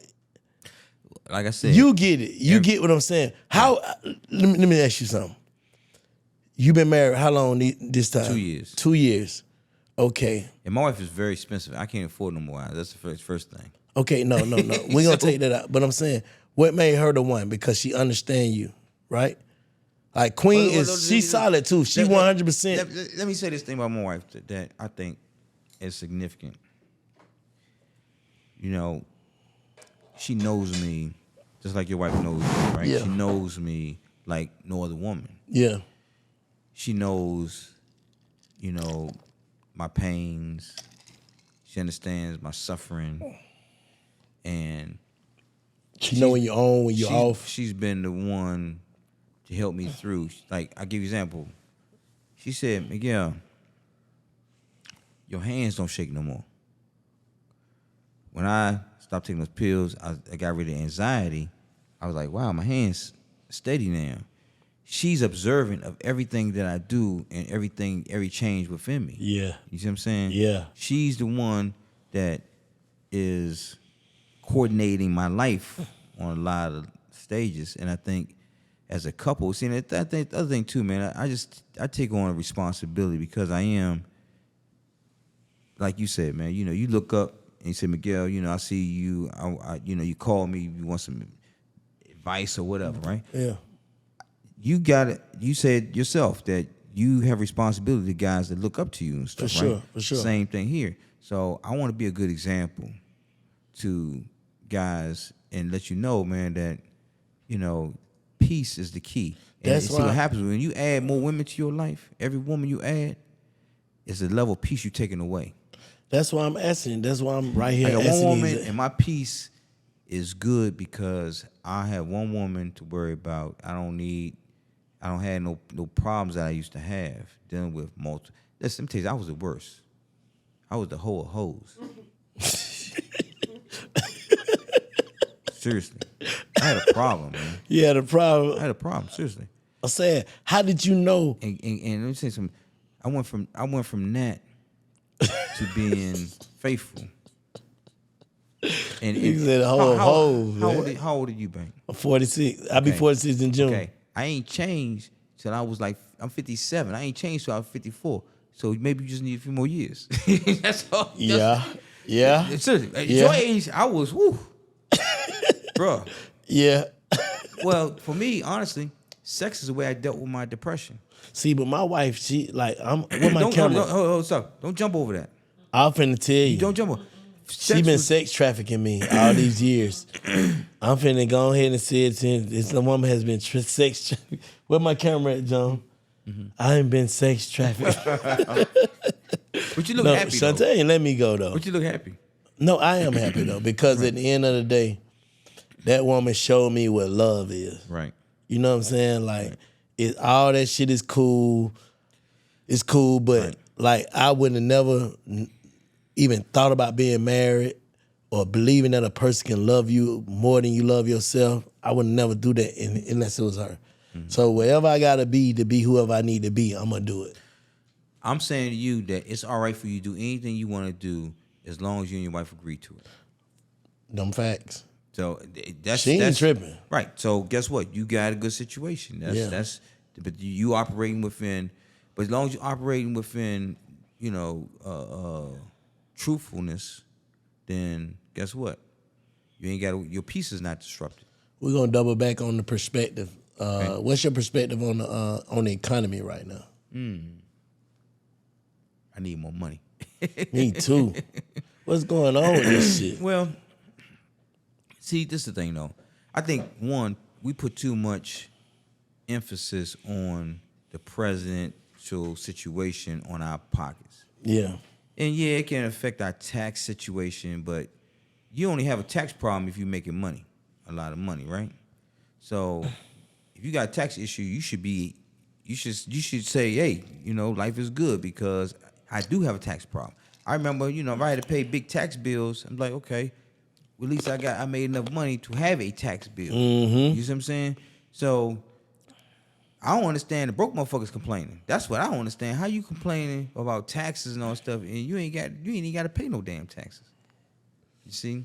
Because you got to make a certain amount to even get to a point where it's a problem. But the economy, I don't worry about the economy. It's about, I'm a real hustler. So if I'm sitting around worrying about, this and that, shit, I can't make no money because I'm sitting there pointing the finger at other people as the problem. The problem is me. I got to figure it out how to turn this shit around. Mm-hmm. What about let me see, I need your perspective on just like, where is it? I had it here. The presidential election. See, because you said something about Trump. Trump's a piece of shit. I like Trump though. That's cool. Let me explain my perspective, and you can explain to me yours. Matter of fact, tell me, you start off. Tell me what you like about Trump. I like Trump because I know exactly who he is. A fuck nigga. Like, you know what I'm saying? A nigga that I can't read, I don't like them. A nigga that I can't see exactly who you is. Like, the reason why I like Trump because he give me a choice to deal with him or not. Vote for him or not. Fuck him or not. Huh? And what's your choice? Fuck him. Okay. He ain't with me. Now, as a comedian. But I like him because, I ain't gonna say I like him, but I like him because I can read him. It ain't no gray areas. These motherfuckers that you can't read, I don't even know who you are, you deceiving me. I hate deceit. Okay. I love you giving me a choice. Like, this who I am. Fuck you, fuck me, whatever. This who I am. So I think in America, it's always been a choice for black men of the lesser of two evils. Facts. Okay. We ain't never had somebody A good one. That's been like, I'm fucking with this nigga. Yeah. It's always been a lesser of two evils. Yeah. The problem I have with Trump is several. Number one, he has no integrity. Period. He has no character, I think. And then, because he has no problem lying, he's thrown his own guys. Everybody that worked for him that's strong is now a convicted felon. Everybody around him is convicted felons. Like, how was everybody? Like, think about this, bro. If all your boys was convicted felons, who would fuck with you? Like, okay, man, all your boys around you was dudes who, you know what I'm saying? You being judged by them, right? So this dude here, he is. Everybody around him. He got everybody fucked up. He got everybody. He got everybody. He done got Rudy Giuliani. He was a decorated citizen. He got his man fucked up. He was New York. Rudy Giuliani was New York. That nigga done fucked up Rudy. He done threw away his whole career. Legacy. His whole legacy, everything following this man down a rabbit hole. Now I'm gonna get even more personal with it. I used to make clothes for Herman. You remember Herman Cain? Herman Cain, the black dude. Yeah. Yeah, he was trying to be president. He ran for president, right? Yeah. Herman Cain. I made his suits. Okay, for years. And Herman wanted to follow that theory on, you know what? You don't need no mask. Fuck 6 feet. Fuck the science. Mm-hmm. Herman goes to a Trump rally with no mask on, catch COVID, and dies. This man ain't even go to that man's funeral. This dude supported him and he ain't even go to his funeral. Secondly, I served in the Army. For real? I was an Army officer. Okay. And, he did insurrection. And people would debate. My cousin would say, man, the police let him in. Man, I'm looking at TV. That's the crazy part. You tell me, I saw what I saw. I saw on TV these people coming in there with weapons. I saw people bombarding and overrunning the police. Mm-hmm. Okay? I fought or I ain't actually been to war, but I actually signed up in the military to fight for democracy. And this guy is a threat to our democracy. That to me is a huge problem. And he just got convicted, of paying off this girl. He's been, the allegation, not the allegation, but everything he's been convicted of clearly is true because 34 counts by his peers, he's found guilty. Mm-hmm. So I ain't got nothing for him. And let me still go back. He was the one that did the ad for the 5 guys in New York that was wrongfully convicted. He sent 5. That's what my Baba just said. He did a You 5. talking about the dude in the park? Ad. He spent $90,000 of his money on an ad to put black boys in prison. Yeah, wrongfully. And then when they got exonerated, he didn't have the decency to apologize to these guys, and still hasn't. I can't fuck with him, man. He can't do shit for me ever. Yeah, he's the worst individual, worst person on earth to me. And for people who, if you care more about your taxes, if you care about, all this other stuff, so be it. That's your choice. Because guess what? Niggas like me that signed in the military, they did it. And this motherfucker wouldn't even serve. He didn't even serve the country. Nobody in his family served in this country.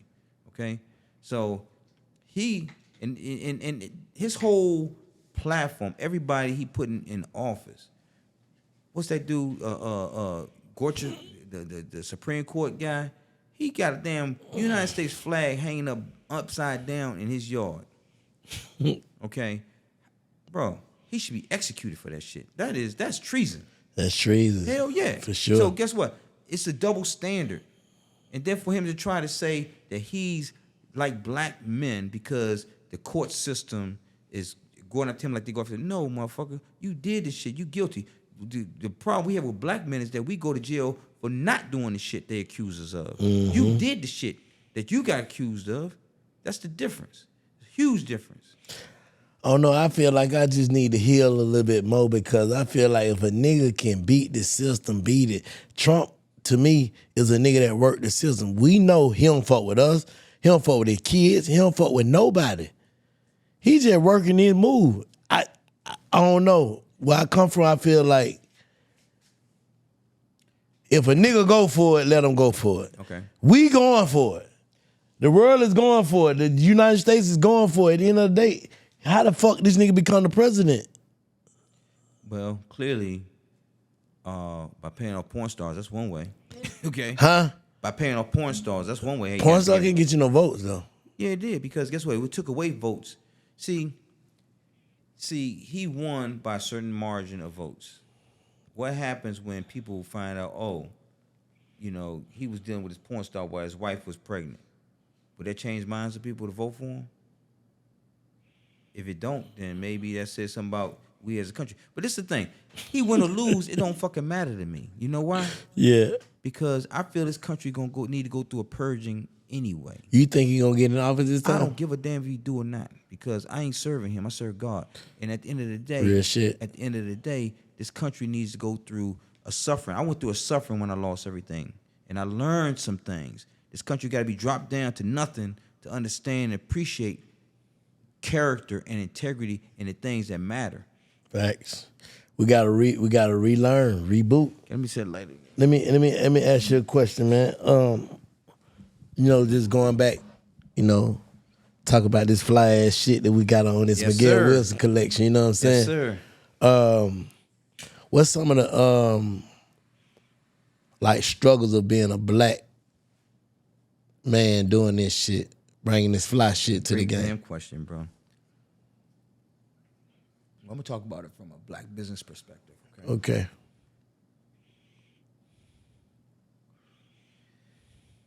Black people are the least respected. Black Americans are the least respected class of people in the world, because we're the only group of people that will gladly spend our resources and money with everyone else except within our own community. Yeah. If we were to spend even 20% of our money with each other, it would give us more money than reparations would give us. You see, I started the Atlanta Fashion Polo Classic in order to give black businesses opportunities that nobody else would. Let me ask you, you've been to my event. Yeah, my bad. Go ahead, You OG. calling your wife? Yeah, I already know. Damn, man, I'm trying to turn down. He just asked me, am I calling my wife? Go ahead. Let me ask you a question. You been I to just my be letting her look at me while I record right. this shit. That's good. She just wanna look at me. You've been to Polo Classic, Yeah, right? You see the helicopters. You see the helicopters coming in. yeah. You see the Bentleys all around. You see the horses in the polo. You see beautiful black people. You also seen us serve black-owned spirits. For sure. Okay, so it's a luxury event. What? My bad. Go ahead. That shit done kicked in, OG. I see you drink kicked it. That shit done kicked in. Babe, goodbye. I love you. All right. So we doing. We doing that. Let me call my wife too. So Hang up, nigga. My bad. Go ahead, OG. I'm trying to get where you at. I'm trying to put respect on our name. How we do that? Because by showing my event, which is a luxury event, see, we used to spending $5 t-shirt money with each other. Huh? We are used to spending $5 t-shirt money with each other. Okay. But when it comes to $300 t-shirt money, we gonna go run and go get it at the Gucci. We're gonna get it at Tom Ford or Versace, Yeah. right? Yeah, Louis Vuitton. We're gonna give it to them. Yeah. But we are brothers $5. Give me 3 for 10. Nigga want 3 for 10. Not even 5. Nigga want to give you 3.30, 3.575. Yeah, exactly. That's my point. So I'm trying to change the mindset because the problem is in the mind, and it started from slavery and continued through this part now that we don't look at each other in a way of respect of each other's businesses and so forth. So only by we have to learn how to do business with one another if we want to change our future. I mean, one thing I always say is, listen, when you spend money with these other people, they're not, number one, putting money back in our communities, right? They're not investing in each other. What they're doing is they give their money. So if you want your kids to work for their kids, then you continue to build their businesses up. But if you want your kids to work for yours and work within our own community and build a company that they can work for. My son worked for me. This is our company. You understand? It's a big difference. And so when you do business with us, you are helping us do things that we do, such as this year we gave out over 100 tuxedos free to kids in our community. Proms and stuff. Yeah, exactly. We gave away to kids who didn't have the money No, to I go see prom. that. I see that. That's dope too. Tom Ford ain't doing that. Yeah. Versace ain't doing No. that. So helping And that them, shit ain't flies that Miguel Wilson collection shit. It's not. It's not. I'm just being But real. I'm- I just seen. Hold up. Sorry for cutting you off. I just seen. Listen, since I've been wearing these suits, I've been watching this shit. I just seen Tom Ford run off with the suede and satin motherfucker. Right. I just seen that. Right. Come on, first place I seen that on was What else? on goddamn Sterling. Right. I just seen them people Right. with that same Right. design, Tom Ford, that same design But understand Miguel this. Wilson had. But understand this. All of them get their ideas and stuff from black culture. For sure. We are the cultures. We set the culture. We're the ones that define luxury. We're the ones that define fashion. We're the ones that define what's good and what is not. Okay? It's just us hating on us. Music, everything. But the thing is, it takes them selling it for us. To solidify. What I always call it is we need the white man's validation. Facts. So me and my boy used to have a saying all the time. One of my good friends, whenever we talk to each other and we have an idea, we'd ask the other person, well, have you ran this idea by the white man? Damn. Because until the white man approve it, it's just It's not official. It's not official yet. Yeah. Exactly. That's Yeah. the mindset. So Yeah. we jokingly would say to each other, have you talked to at least a white woman about I it. ain't gonna lie, I used to be the same type of nigga like, bro, I'm gonna take my car to them cracker, man. Yes. You know what I'm saying? Yes. That's just how niggas be like, Okay, man. no, but them cracker gonna fit my shit how I want it. But understand this too, though. That's been taught to us. Facts. It's not reality. But is it wrong though? Cause niggas do try to get over on niggas. Bro, let me tell you something. White people try to get over on you too, but we ain't had no problem when they do it. But niggas do it worse. No, I don't believe that. Nigga do you right. No, let me give you an He example. nigga leave you hanging. Let me give you an example, okay? Let me give you an example. I'm in Phipps Plaza, right? I'm in Go Phipps ahead. Plaza, right? Fifth Plaza. Let I'm me in take a Phipps- piss, man, please. Yeah, go ahead. You say I'm in Fifth Plaza. Hold on. I gotta go right after you.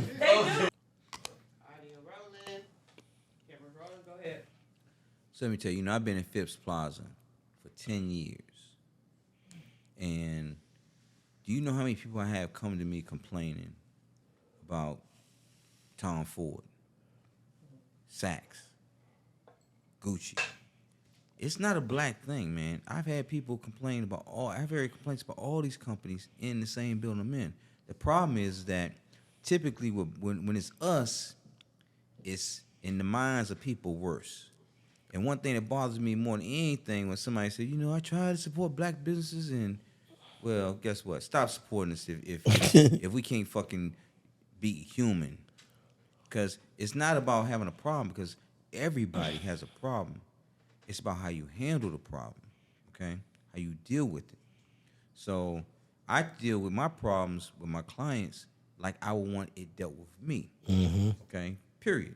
So if I feel like, you know what, I want my money back, I'm going to give you your money back. If that's how I would feel, that's how I'm going to treat you. Yeah. Period.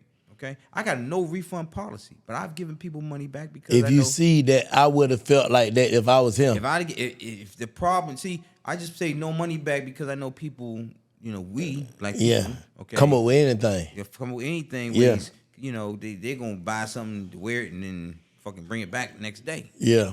Okay, so I don't do all none of that. Yeah. You ain't gonna do me like that.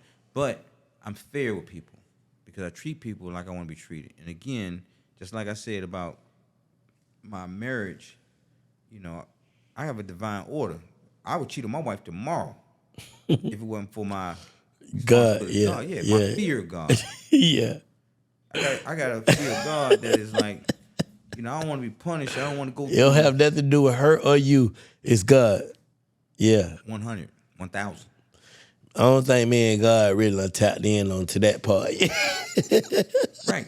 Well, when I was your age, I had neither. But it's a personal journey, man. So the thing is, man, I got tired of, when you get tired of getting sick and tired, you have to change, because otherwise you just keep getting the same results. But let me ask you something.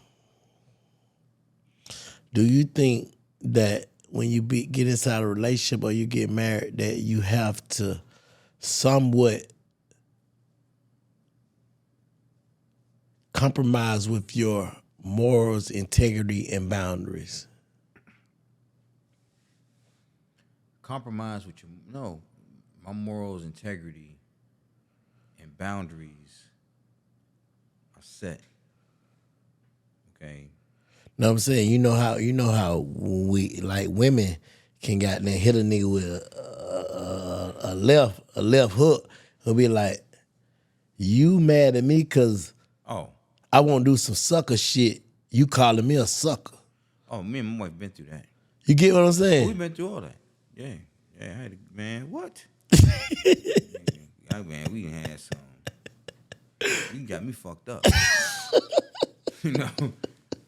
Yeah, you get what I'm saying, though? But see, honestly, though,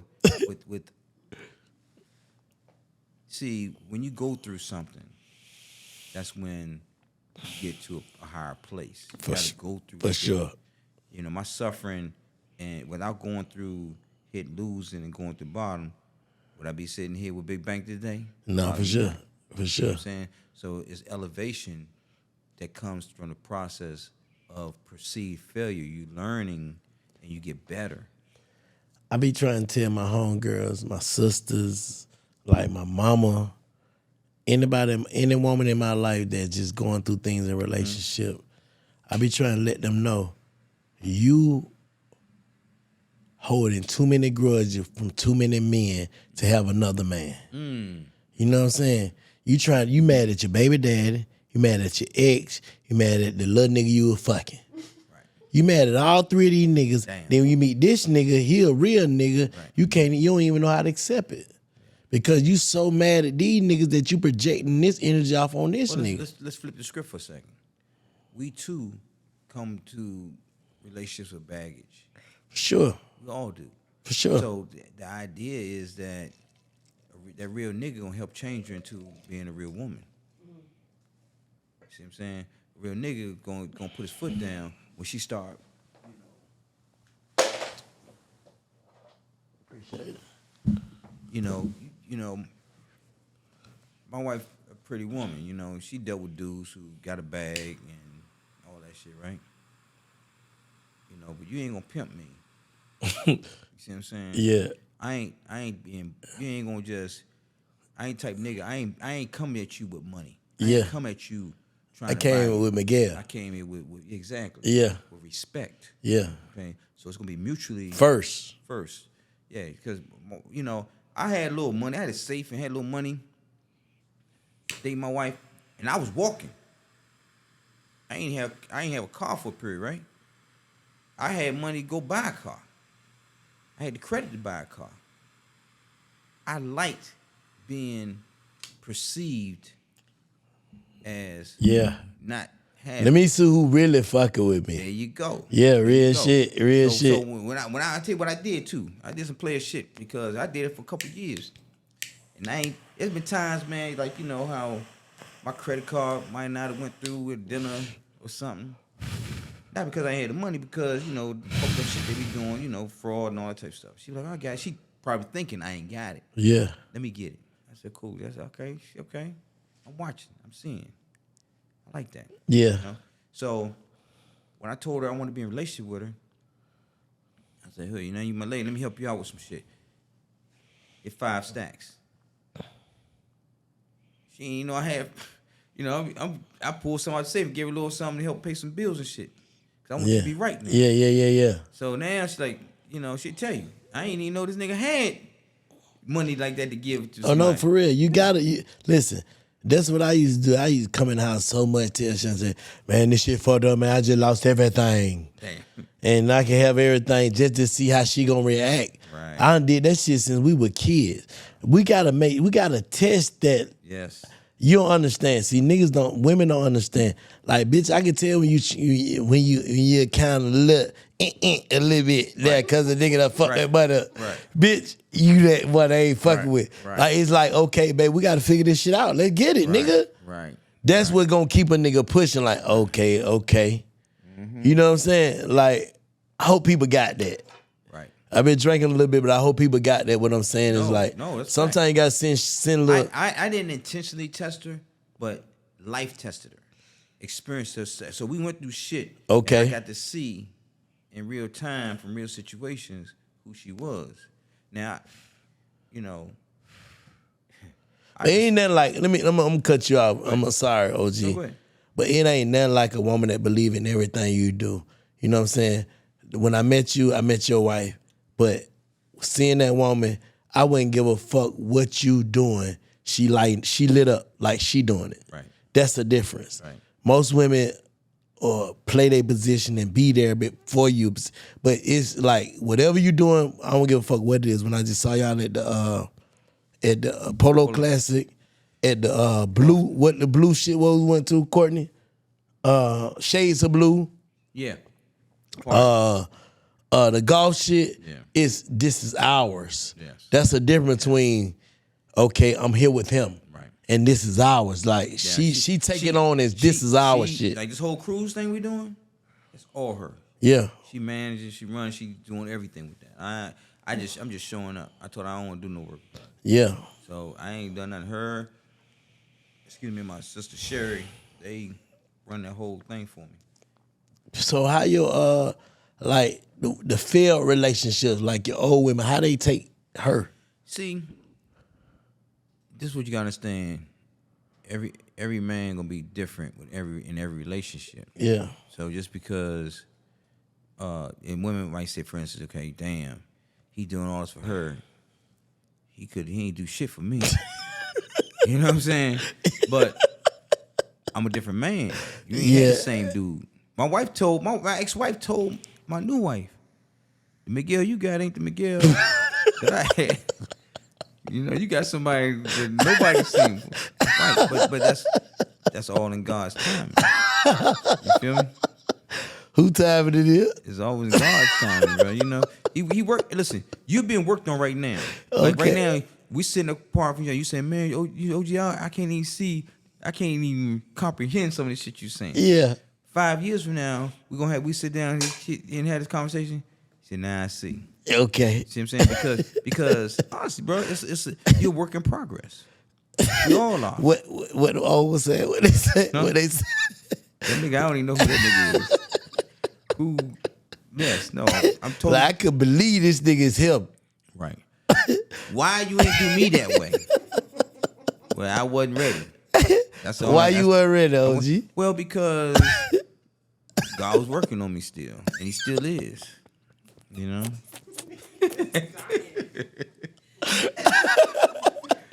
That's real talk. Okay.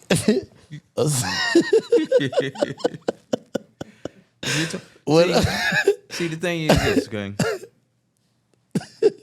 It's about our value system. Our value system. What you value. Okay? What I value is, number one, living right before God. What does that mean? I'm not going to intentionally do stuff that I know is not pleasing to Him.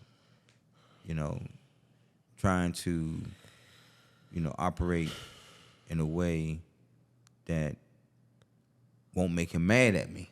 Okay. Because I'm scared. But who determines what make God mad at them? You? The Word, the Bible. You believe in the Bible? I do believe in the Bible. What makes you believe in the Bible? Well, there's a lot of evidence that prove that the Bible is the Word of God. Do you have any contradiction in the Bible, though? I ain't gonna say no. I don't think it's a contradiction, but I think it's like stuff make you scratch your head and say, "Damn." Hey, let me. I got you. Okay. But if we was in the court of law, you got to prove it on a reasonable doubt. So if you got a reasonable doubt in the Bible, let me ask you something. The same niggas who wrote the Bible wrote that we supposed to be slaves and shit, right? No. You don't think so? No. Who? Who said we're supposed to be slaves? The crackers. So first and foremost, okay, historically speaking, Jesus was black. All right, but they ain't say he was black. When we read the Bible, this is to whoop you and slave your master, nigga. Nigga, be a slave to your master. That's what the Bible gave us. You got Old Testament, you got New Testament stuff. So I'm assuming you're talking about Old Testament stuff. That's before Christ. Okay. Right. So what the change was when Jesus died on the cross as a Christian, that's what we believe. Jesus and rose from the dead. God gave Him as a sacrifice. That's what delivered us and enabled us to have eternal life because of Jesus. So that's what's given us the ability to have our sins forgiven. But, all right, let me just ask this one question. Because we going to agree to disagree. You believe that it was a woman that had a child that ain't been fucked before? Yes. I know. If my wife got pregnant while I was away and couldn't get her pregnant, she would say she was having Jesus. What would your wife say if she got pregnant and you couldn't get her pregnant? Well, God came to Joseph and told him, and he believed God. Who told Joseph? Who told us that God told Joseph that? Who told us? In the Bible. Who the fuck? Who wrote the Bible? Well, there's different books in the Bible written. I'm saying, who the nigga that verified this shit? I'm just keeping it 100. Who verified this shit, OG? Well, understand this, okay? Let's just start with this one basic principle. Okay. I just want to be enlightened. That's all. I'm not trying to be I'm saying difficult enough. No. Being a Christian is built on faith. Okay. And so for me, okay, let me explain this to you, okay? In 1999, I told God, I don't know you. Okay.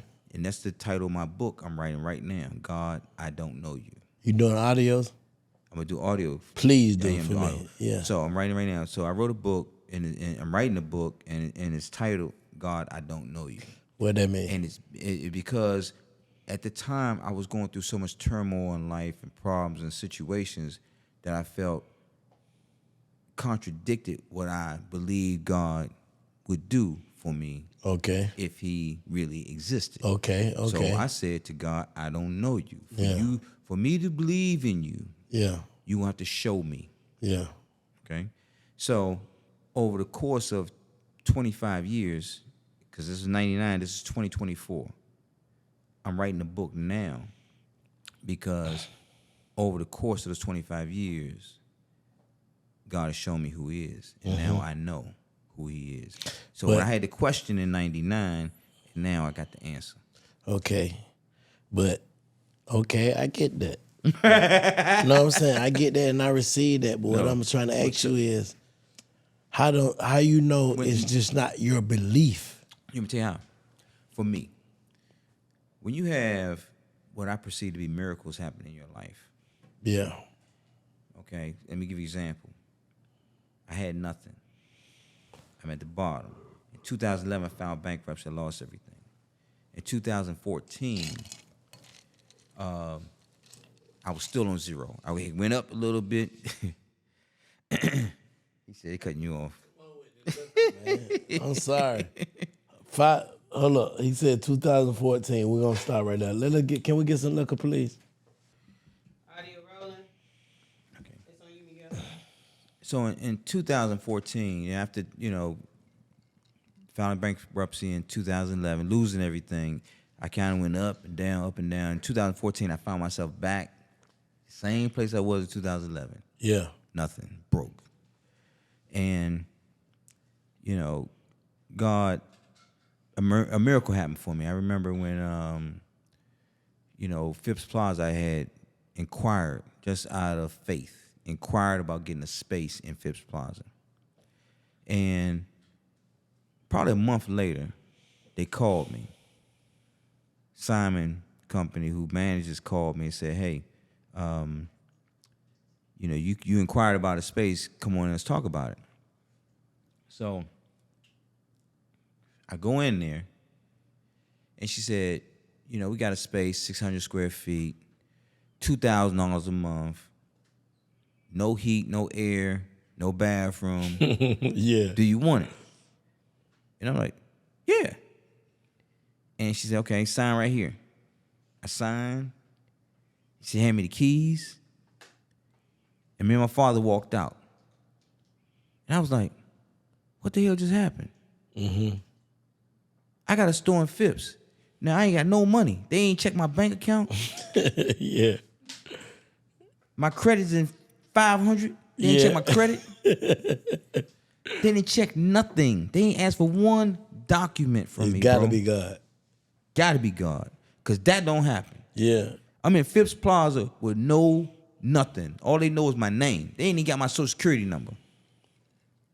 Bro, that's faith building. Another time, I was getting my store in Maryland. Oh, okay. And they told me, said, they turned me down. They said, no. And there's one guy there that said, his name's Mark. He said, "Miguel, I think you could do well here, but the bosses said you don't have enough money. It's really my hands tied, nothing we can do. The one thing you may be able to do that I can take to them is give me a letter from Phipps Plaza stating that your bills are paid and you're in good standings, and maybe they'll reconsider." And I got a young lady at Phipps, Plaza that had been. I get her lunch money every now and then. I'm late paying my rent every now and then, so I always slide her little lunch money. Yeah. Just being My nice. friend, Yeah. She took care of me. So when I asked for that letter, she wrote the letter. Now the letter was truthful and honest. Yeah. But she was kind enough to write a nice letter for me. Yeah. I don't know if anybody else would have, but that letter got me my store in Phipps. in National Harbor in Maryland. Yeah. So this is two situations, man. But I've had so many miraculous things happened that wasn't supposed to happen in a part of this journey from going from 0 to 4 locations in 4 different cities. Okay? That's not a normal situation. God gave me a vision. And I told you early on this thing, God will sometimes give you a vision. Don't always give you the resources to get it. But what he'll do is depend on your faith. So I walked in there with nothing but faith. Yeah. And I got a store. So ain't nothing nobody can tell me nowhere about God, because I know for a fact that through my faith, he's helped me and blessed me. So, while God give you a vision, the rest is on you to believe and trust. And we might not always have the answers to things, but I think just operating in faith and just believing and trusting God, I agree, delivers. So, just like rewinding back in the conversation when you was like, I cut you off early. You was saying something about depression and sex and depression or whatever. What you meant by that? Well, when I lost everything, I was very depressed. At 44 years old, I spent my life saving and investing money. Okay, from my 20s. I bought my first house when I was 24 years old. Mm-hmm. Bought my second house when I was 27 years old. I had 3 houses by 30. Okay, I did a lot of things and had a lot of success in business. So at 44, I lost all. So all the time when I bought my first house, bro, I wouldn't even use a credit card to buy a refrigerator. I had a cooler with ice in it for 6 months till I saved enough money to buy me a refrigerator. You see what I'm saying? I sacrificed a lot. Yeah. So when you go through your life sacrificing and saving and doing that type of thing and then lose it all at 44, yeah, that's a big pill to swallow. A lot of my friends are talking about retiring, they talking about doing stuff, and I'm talking about starting over. I got the assets of an 18-year-old. Yeah. You understand? So I went through some depression and sex was a thing that I used sometimes to help me escape the problem. You was out here jumping and shit. Huh? As much You was as out I here jumping and shit. Yeah, as much as I could, because it gave me an escape from my reality for a minute. It gave me a brief moment of just. What do you call that moment? Like, if you could name one word of that moment, what would you call that moment? An escape. Okay. Just a false sense of reality. Yeah. So, we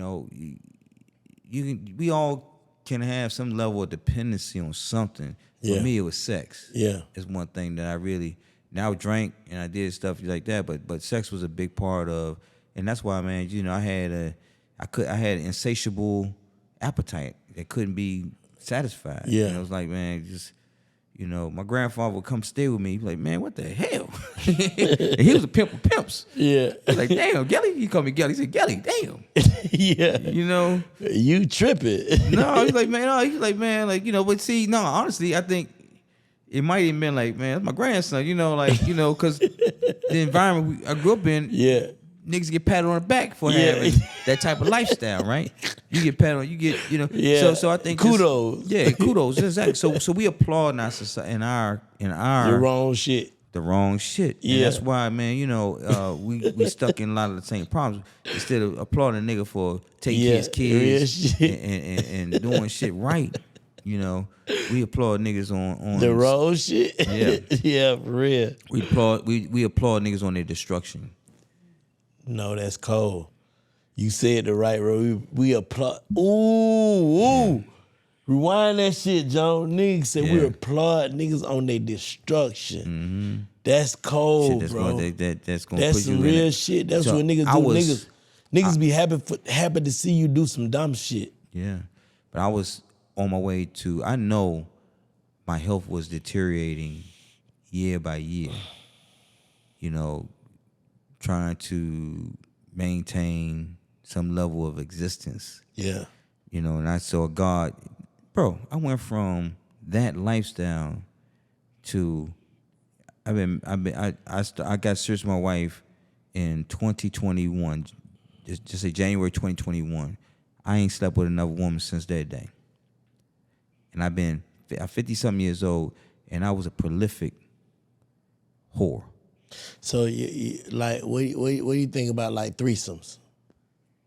Had a few. Okay, I'm saying with your wife, is your wife with it? I never had a threesome with my wife. Why not? We You ain't just- never said it? Well, I ain't gonna say we ain't talked about it. I talked about it. I talked about it. She, You feel, I don't feel honestly, like nothing wrong with that. No, I ain't saying there's something right. Let me tell you something. There's nothing wrong with nothing you and your wife agree to do. Yeah, let me see your lighter. It just can't be a situation where, she do Somebody something. disagree. Yeah, well, she do some shit for you, and then she going, I mean, I Regret had it, yeah. women will sometimes agree to stuff Just for you. to keep you or and it goes against their own, values or and then they'll Hold it against you. They'll resent you to Yeah, agree. Like yeah. you had me sleep with this nigga or sleep with this girl, whatever. And so you put them in situations where, they can start feeling bad about themselves, Yeah. Because niggas will take a chick, think about it. How many women get doing certain drugs, doing stuff, following a nigga? They like, baby, I want you to do that. Women will follow a dude. Yeah. You follow the wrong nigga, you can follow him to his grave too. Yeah, real shit. Right. So- real shit. You gotta have standards. Okay. You need to have your own boundaries set in your life that you don't just be swayed by somebody that talks slick or got a few dollars in their pocket. Cause a nigga with some money, too many women out here. Listen, a nigga might pay your rent, might buy you a car. At the end of the day, when he get tired of you, he moving on, and you stuck with whatever you stuck with. You stuck with the memories and all the problems he left with you. Mm-hmm. You stuck with all the experiences he made you go through that you ain't like. You stuck. Now you feel bad about yourself. You losing your own self identity. Facts. So me, having that. That's why I think I said about my wife. That I found a woman that saved me from that lifestyle because I wasn't getting no rest. You fucking all the time, man. You ain't sleeping. You ain't sleeping. I'm serious, man. Then you gotta take all these damn pills, get your dick hard because you fuck so much. Right. Motherfucker don't get hard naturally no more. Huh? That nigga crazy. No, I'm serious, man. Listen, I know. Listen, I'm telling you, listen, bro. I've been doing clothes for football players and athletes and rappers and all that stuff. These niggas fuck a lot. Guess what? They're young dudes and they gotta take all these pills to keep their dick hard. When I was 20-something years old, my dick stayed hard naturally all the time. Me too. Okay, but they need shit for it because of the internet and the ability to get so much more. These dudes got insatiable appetites too, and just because you got it misplaced, you constantly looking for the next high, and that's what it boiled down to. Mm-hmm. Sex is a high, so your shit don't work. It ain't meant to be working 24/7 like that. No facts. Hey, I want to ask you, that iPad about to go dead. What's a gem that stuck to you, like from a elder or somebody that you looked up to? Something that stuck to you all throughout your life from a kid. I'm gonna tell you just one thing. See, my grandfather and my father were my idols growing up. They were the ones that really inspired me in fashion. They both dressed immaculately. My grandfather was 94 years old when he died last year, and he was still my idol when he passed away. But I remember he had a liquor store when I was a teenager in D.C.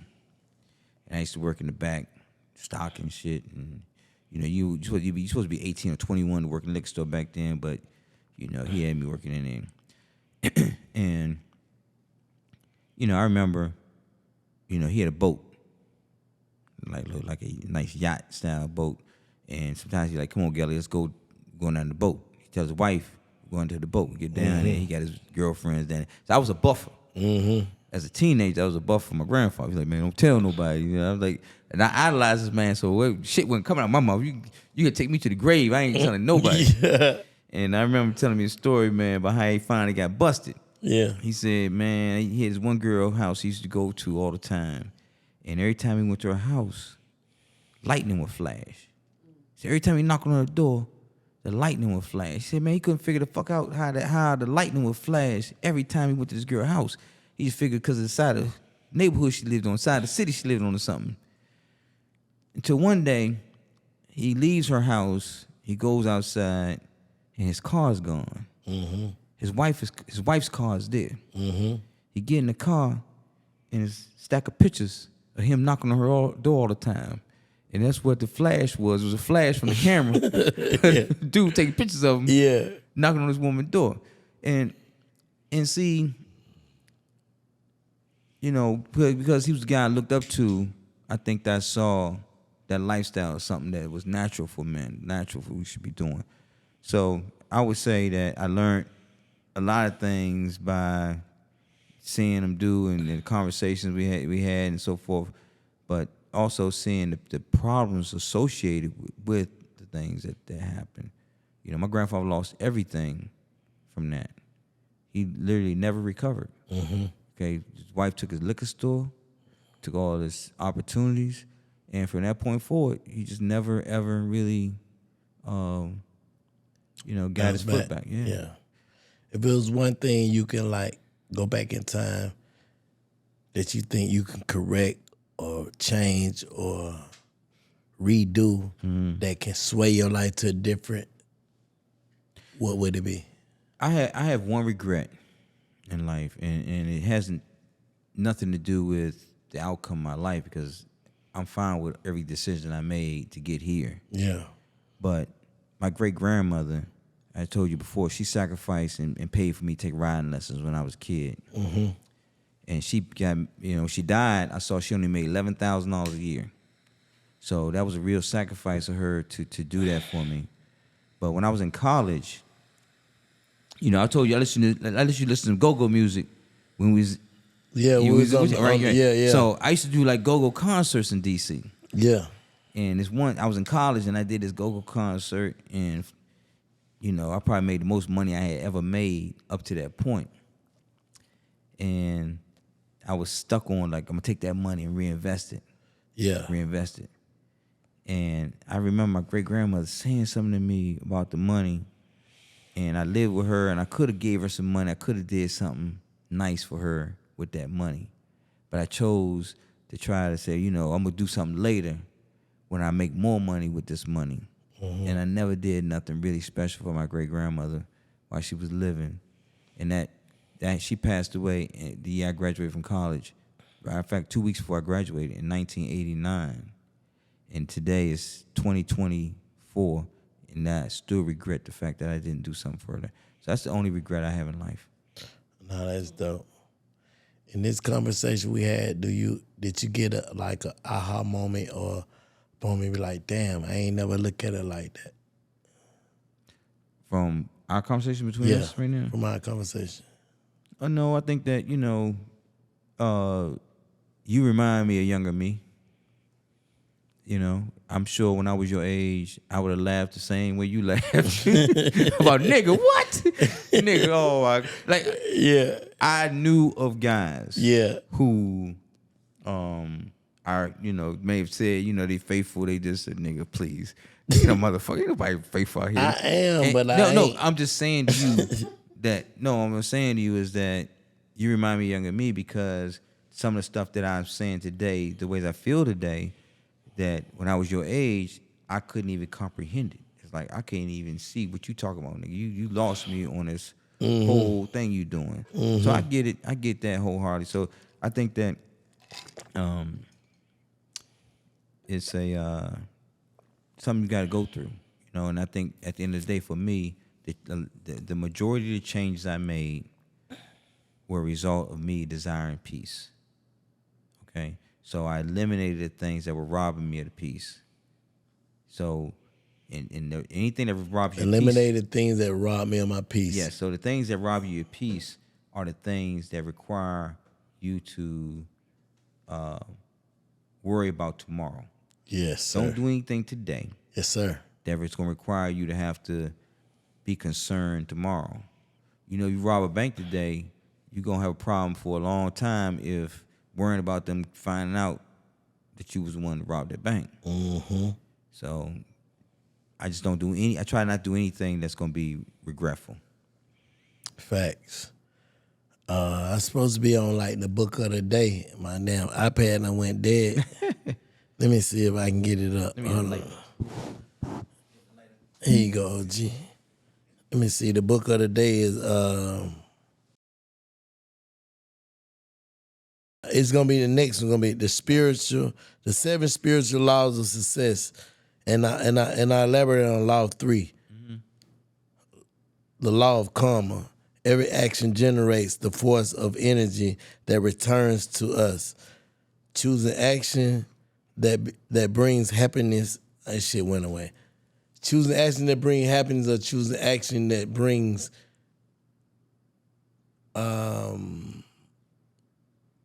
what is it? Sadness is our choice, basically. You know what I'm saying? I feel like God puts laws in place. In life. Okay. So God don't need to manage every situation. I think there's laws in place that for every action and reaction. Mm-hmm. Okay. So karma is real. You know, we got different words for karma. It could be energy. It could be blessings. It could be curses. It could be whatever. Karma is a result. I agree. Of you doing something, and whatever you do comes back to you. Facts. It could be good. It could be negative. Right. So I do believe that's true. I believe that a lot of good things that happen for me are a result of me just putting out good energy and good things. So I agree. I try to do kind acts regularly. Not, for me to do something for my kids is not a kind act. Yeah, that's what you're supposed to do. Right. Yeah. Certain things you're supposed to do in life. Yeah, That's not kind act is stuff you do with strangers. Yeah, Kind shit act, you ain't have to do. Yeah, kind act is things you may do on behalf of people that don't necessarily they may not have earned it. They may not have deserved it. Exactly. But you doing something nice for them. Yeah. Just to make them feel better. If you take and give a homeless guy some money, buying some food, that's a kind act.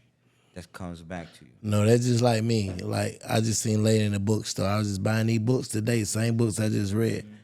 And she asked me for $5. I make sure I don't have no fives. I make sure I got all $100 bills. So if somebody asks me if I got one, I give it to you. Wow. That's just what it is. So when you see it, you damn near blind yourself. I just feel like me personally. You giving on a level. Hold on, listen. You giving on a level you want to receive. Thank you. That's what that is. Thank you. That's the same thing with this book. 7. You want to be a $5 receiver? Give $5. Man, you just hit it on the head. See, niggas don't understand that. People be thinking, okay, you go get a nigga a plate. Nigga, what you want, some food? I don't want no food. I'm gonna get nigga some butter. I want some butter. Right. You know what I'm saying? I ain't finna go get no nigga no food or no turkey. I don't want no turkey. Right. See, people be on. That's a whole nother subject. Right. But let's fast forward. Miguel, I appreciate you for putting up on me, man. We gotta do this shit again. Yes, sir. This is a fly episode. I got this stuff on. Yes. You know what I'm saying? Y'all look at my shit signed by Miguel Wilson. You know what I'm saying? And Bro, man. I'm saying, man, I love you, man. I love you too, man. Everything about you, man. I know that we different places, but this is where we grow. For sure. You see things and you can't unsee it. Man, I'm in your footsteps. One thing about it. You can't unhear it. One thing about it, 2 things for sure. Like you said, we rode on that car 2-3 hours, just on some regular shit. 4 hours. I'm saying 2-3 hours before we got with the team. Right. You know what I'm saying? Then 2 more. It's just like the energy was just so impeccable. I need that in my life to help me be a better person. Like I said in the beginning, in the introduction, I look to you for guidance. I look to you to help me receive and unreceive the shit that I know. You know what I'm saying? Right. To relearn, reprogram, and all that, man. Well, I understand too. Sometimes, man, things don't happen from a conversation. But see, what happens? You heard something, and then you start seeing stuff that matches up with what you heard. For sure. Then you start aligning with what you heard. See, so it's planting seeds. Harvest don't come overnight. Sometimes you gotta water it. You gotta put some fertilizer on it. And then in God's time, Take care of start coming up. Yeah, for Then sure. You start got to take care of that change. shit. That's how change happens. It ain't For overnight. sure. You ain't get to where you are wearing big bank wearing suits overnight. No, It was a transition. for sure. Right. For sure. And this shit for life, man. Miguel Wilson Collection. Hey, make sure y'all tap in with us. What's the name of it again? Miguel Wilson. Oh, which one? The book? I'm talking about the golf. Oh, huh? The Polo Classic. Yeah, the 7th annual Atlanta Fashion Polo Classic. You go to Miguel Wilson Collection on Instagram. Tap into my In October, right? October the 11th through the 13th. You know, we're doing something different this year. I mean, you got 1 second. October 12th, I'm doing something never been done before. Okay. I got kids. We have kids from Maryland. I went to high school that were training for polo. And we're going to fly them down here because we're training kids here in Atlanta that's in the hood at Best Academy. All black, brown boys there. They learn to play polo. And we're going to fly them down here to play against those kids October the 12th on a polo field. I'm the founder of the Morehouse Polo team. We try to get them to come out too and maybe play a collegiate match. Okay. Against Emory. Okay. I ain't set that up yet, but that's the thought that I'm gonna have too. But It's gonna happen. You got to come on out there and support these kids. It's gonna be history gonna be made today. I don't know if there's ever been a time where we had polo match with all black kids playing. And I'm gonna have a podcast set up a tent to interview the dudes that do what they do, what they do. Yes, got you. Thank you. Shouts out to my brother Miguel Wilson. I appreciate the conversation. The red carpet is rolled out for you. Anytime you want to come back, talk about anything, I'm here. Thank you, brother. I appreciate you, my brother. Love, man. Thank you, bro. Love, God bless. respect. What I need to say? Okay. All right, come on. You right.